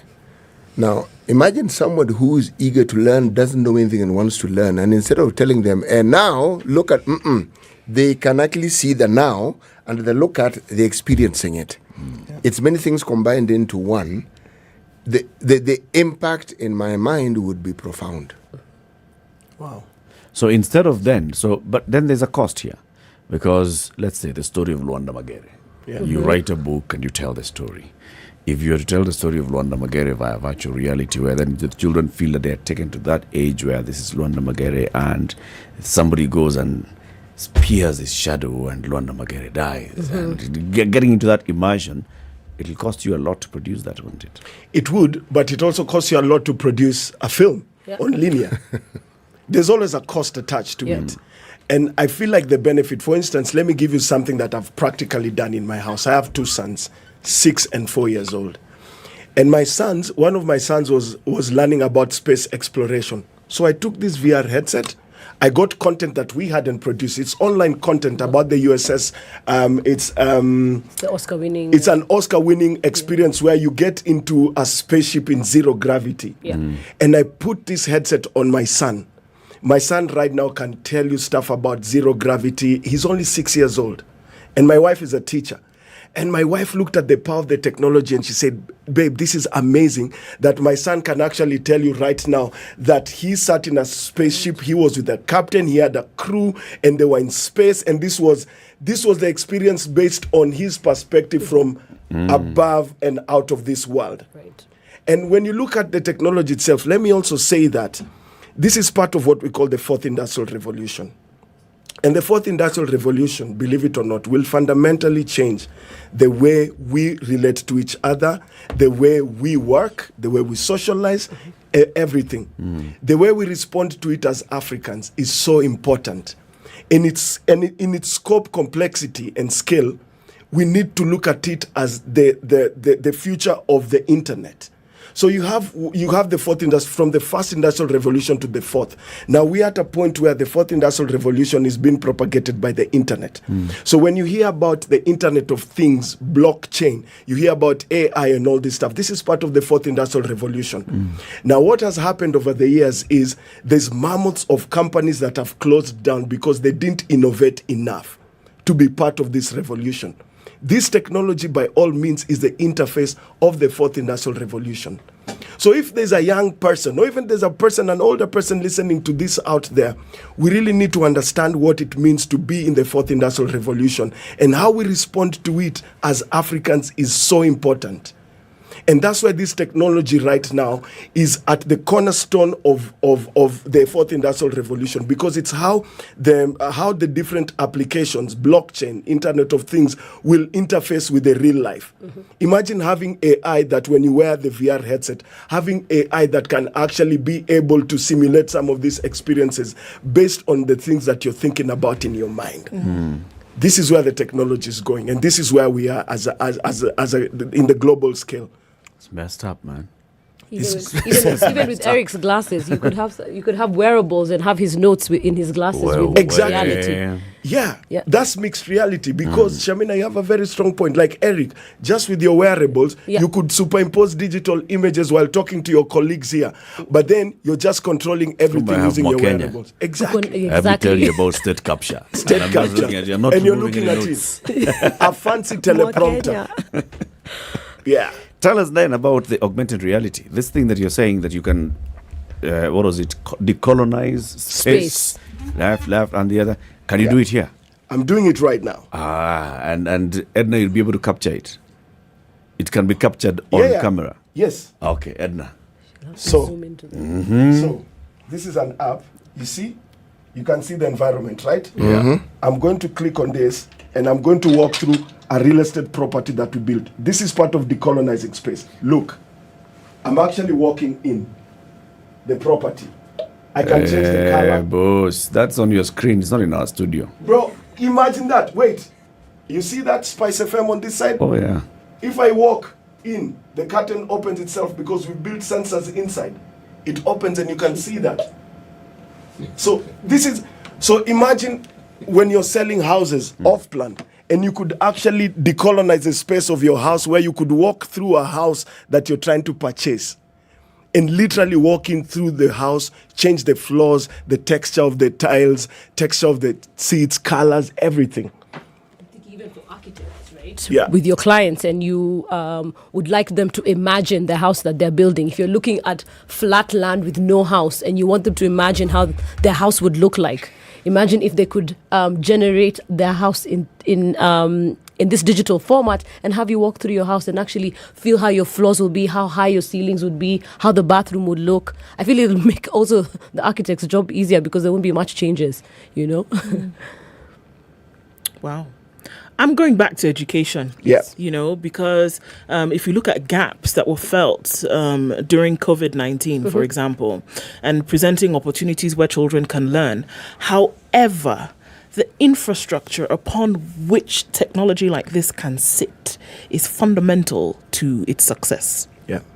That you can have it exist, but that then the minority of those in the country, and we're speaking about Kenya today, are those who would be able to benefit from it.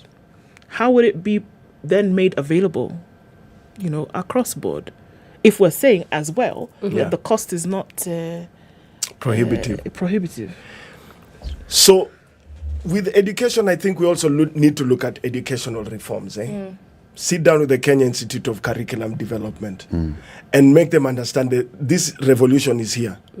And how can we create reforms? One thing, by the way, as a parent, I would say is I'm not content and confident that there's the creative disciplines, music, arts and crafts, were relegated to after-school activities. They used to be part of the curriculum. They're relegated to after-school activities. Then that's if you can be able to afford it, right? But if you think about these experiences, they cut across all different subsectors of education. And we need to look at how we can be able to reform some of these policies that have been that are in place right now, for them to understand that a lot of the young people within the culture and creative industries are actually trying to, with their particular skill set, from graphic designers to developers. You need a situation where creating the content and consuming the content doesn't have a high barrier of entry. So that the idea behind it is you have a lot of content that people can be able to create and also consume at the same time. This is the ideal situation when it comes to mass adoption. I think what you're probably talking about is some form of adoption to it. And how are you going to be able to democratize this sort of adoption so that a lot of people can be able to either consume or create the content? Well, sure, but look at the gaps that we have in education today. And just talking about that gap that we had between 2020 and 2022, for which we're still reeling off the effects of today. And I'm still sticking on education because we talk about the fact that technology can come in, and which it has done in the Western hemisphere quite significantly. But if we are saying today that such a thing can be adopted in Kenya, in other countries, the infrastructure into which it will be embedded, it is absolutely necessary that it is of the same, if not more superior stock. And if that does not exist, then we're playing in waters that, will be difficult to navigate. What you say is true, Ndu. I agree. But consider, for instance, you're talking about a population of people without considering the literacy levels when it comes to simply understanding technology. Because the big barrier, if you ask me... Or even literacy. You're going to technology. Simple reading and writing and comprehension. You see, we're talking technology. The acceptance of it has to do with not just appreciating it, but being willing to actually understand it. Because if it's available. I have phones... and I send SMSs. I've discovered something called the internet. I figure that one out. I've got WhatsApp. I figure that one out. Well done. And then M-Pesa, that one I know because I use it a great deal. But there are things on that phone that are completely alien to me. And yet, there are things that one could use. How do you get... Because decision-making requires support, and that support requires a certain acceptance of certain knowledge. Exactly my point. How do we even move and get to the point where we start thinking and talking about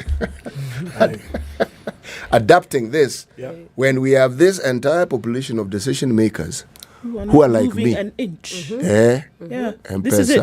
And this is the infrastructure that I'm talking about. That you latch onto, that you hook onto, whether it's an attitude, whether it's a financial commitment or responsibility, whether it is policy issues. This is what I'm saying. I agree. And also, to be honest with you guys, it's been quite a challenge also speaking to organizations that have, let's talk about technical infrastructure. I don't want to mention the telcos, but let's talk about technical infrastructure. These are perfect use cases of 4G and 5G. But some of these organizations also, in terms of some form of gatekeeping sort of, what do we call it? Yeah. You understand? Yep. So it's also increasingly difficult for organizations like us to have discourse with these organizations based on the fact that there's certain dynamics, maybe some form of red tape or political dynamics within these organizations.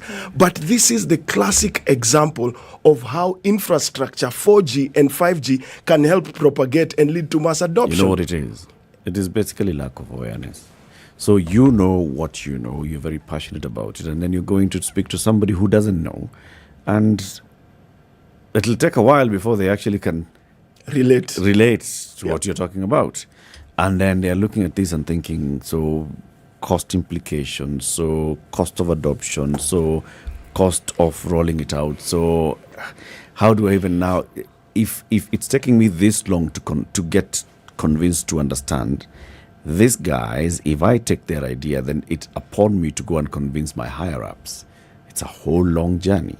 So have you come up with a better way of communicating and just making it easier for people to understand and know this is what we're talking about? We can talk to wider audiences so people get to understand. So what we did is we invested in a space in Westlands at the mall. So we're calling this space Out Reality. And within this space, we actually have demystification sessions for different people from different verticals. We say today we are going to invite people from the media. And we are going to invite people from the media and demystify the technology to them. Today we are going to talk to different marketing executives. And they're either going to come to a space, which they do, or we go to their institutions. And we have what we call demystification sessions. So we have what we call the 4 Ds as Black Rhino that is really underpinning our brand promise. The first D is to democratize the technology, make it affordable and accessible to people. And by accessibility, I mean hardware, software, and knowledge about the technology.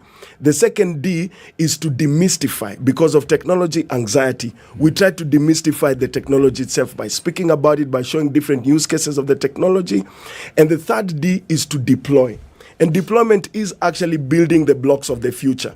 So we recently got a HIVA grant, and the HIVA grant is based on us building the first platform in the world that is a financial inclusive platform that is a drag and drop platform for augmented reality, where the technical capabilities of deploying this technology has been limited to drag and drop like your PowerPoint presentations. So we actually got funding to help us do that. And the fourth D is to design. We really believe that the human being is at the core, at the epicenter of this technology. Everything has to be backward engineered from the human being. So using human-centered design, all these experiences are created around human beings because we are the only ones that enrich the technology itself. So we've been addressing this in terms of how we speak about it, and thank you to SpiceFM for giving us the opportunity to actually come and showcase and speak about it, create discourse around it. I'm actually getting text as we speak from people I haven't heard from in 10 years. I'm saying, man, this is where you disappeared to. So it's a really good opportunity for us to be able to speak about it. And thank you very much for coming as well. Thank you for having us. Brian Afande is the co-founder and managing director of Black Rhino VR. Shamina Rajab is the communications and community manager of I have to say it slowly. Black Rhino VR. Yes. Thank you very much. We've been looking at these gadgets and using the Samsung Galaxy Tab S8 Ultra is what Brian was using to show us this augmented reality. So the Tab with a 14-inch screen works very well. 14.6. 0.6. Thank you for tuning in to Kenya's biggest conversation. Join us again tomorrow morning from 6 a.m. to 10 a.m. Have yourselves a lovely day. Good morning. It's now 10 o'clock.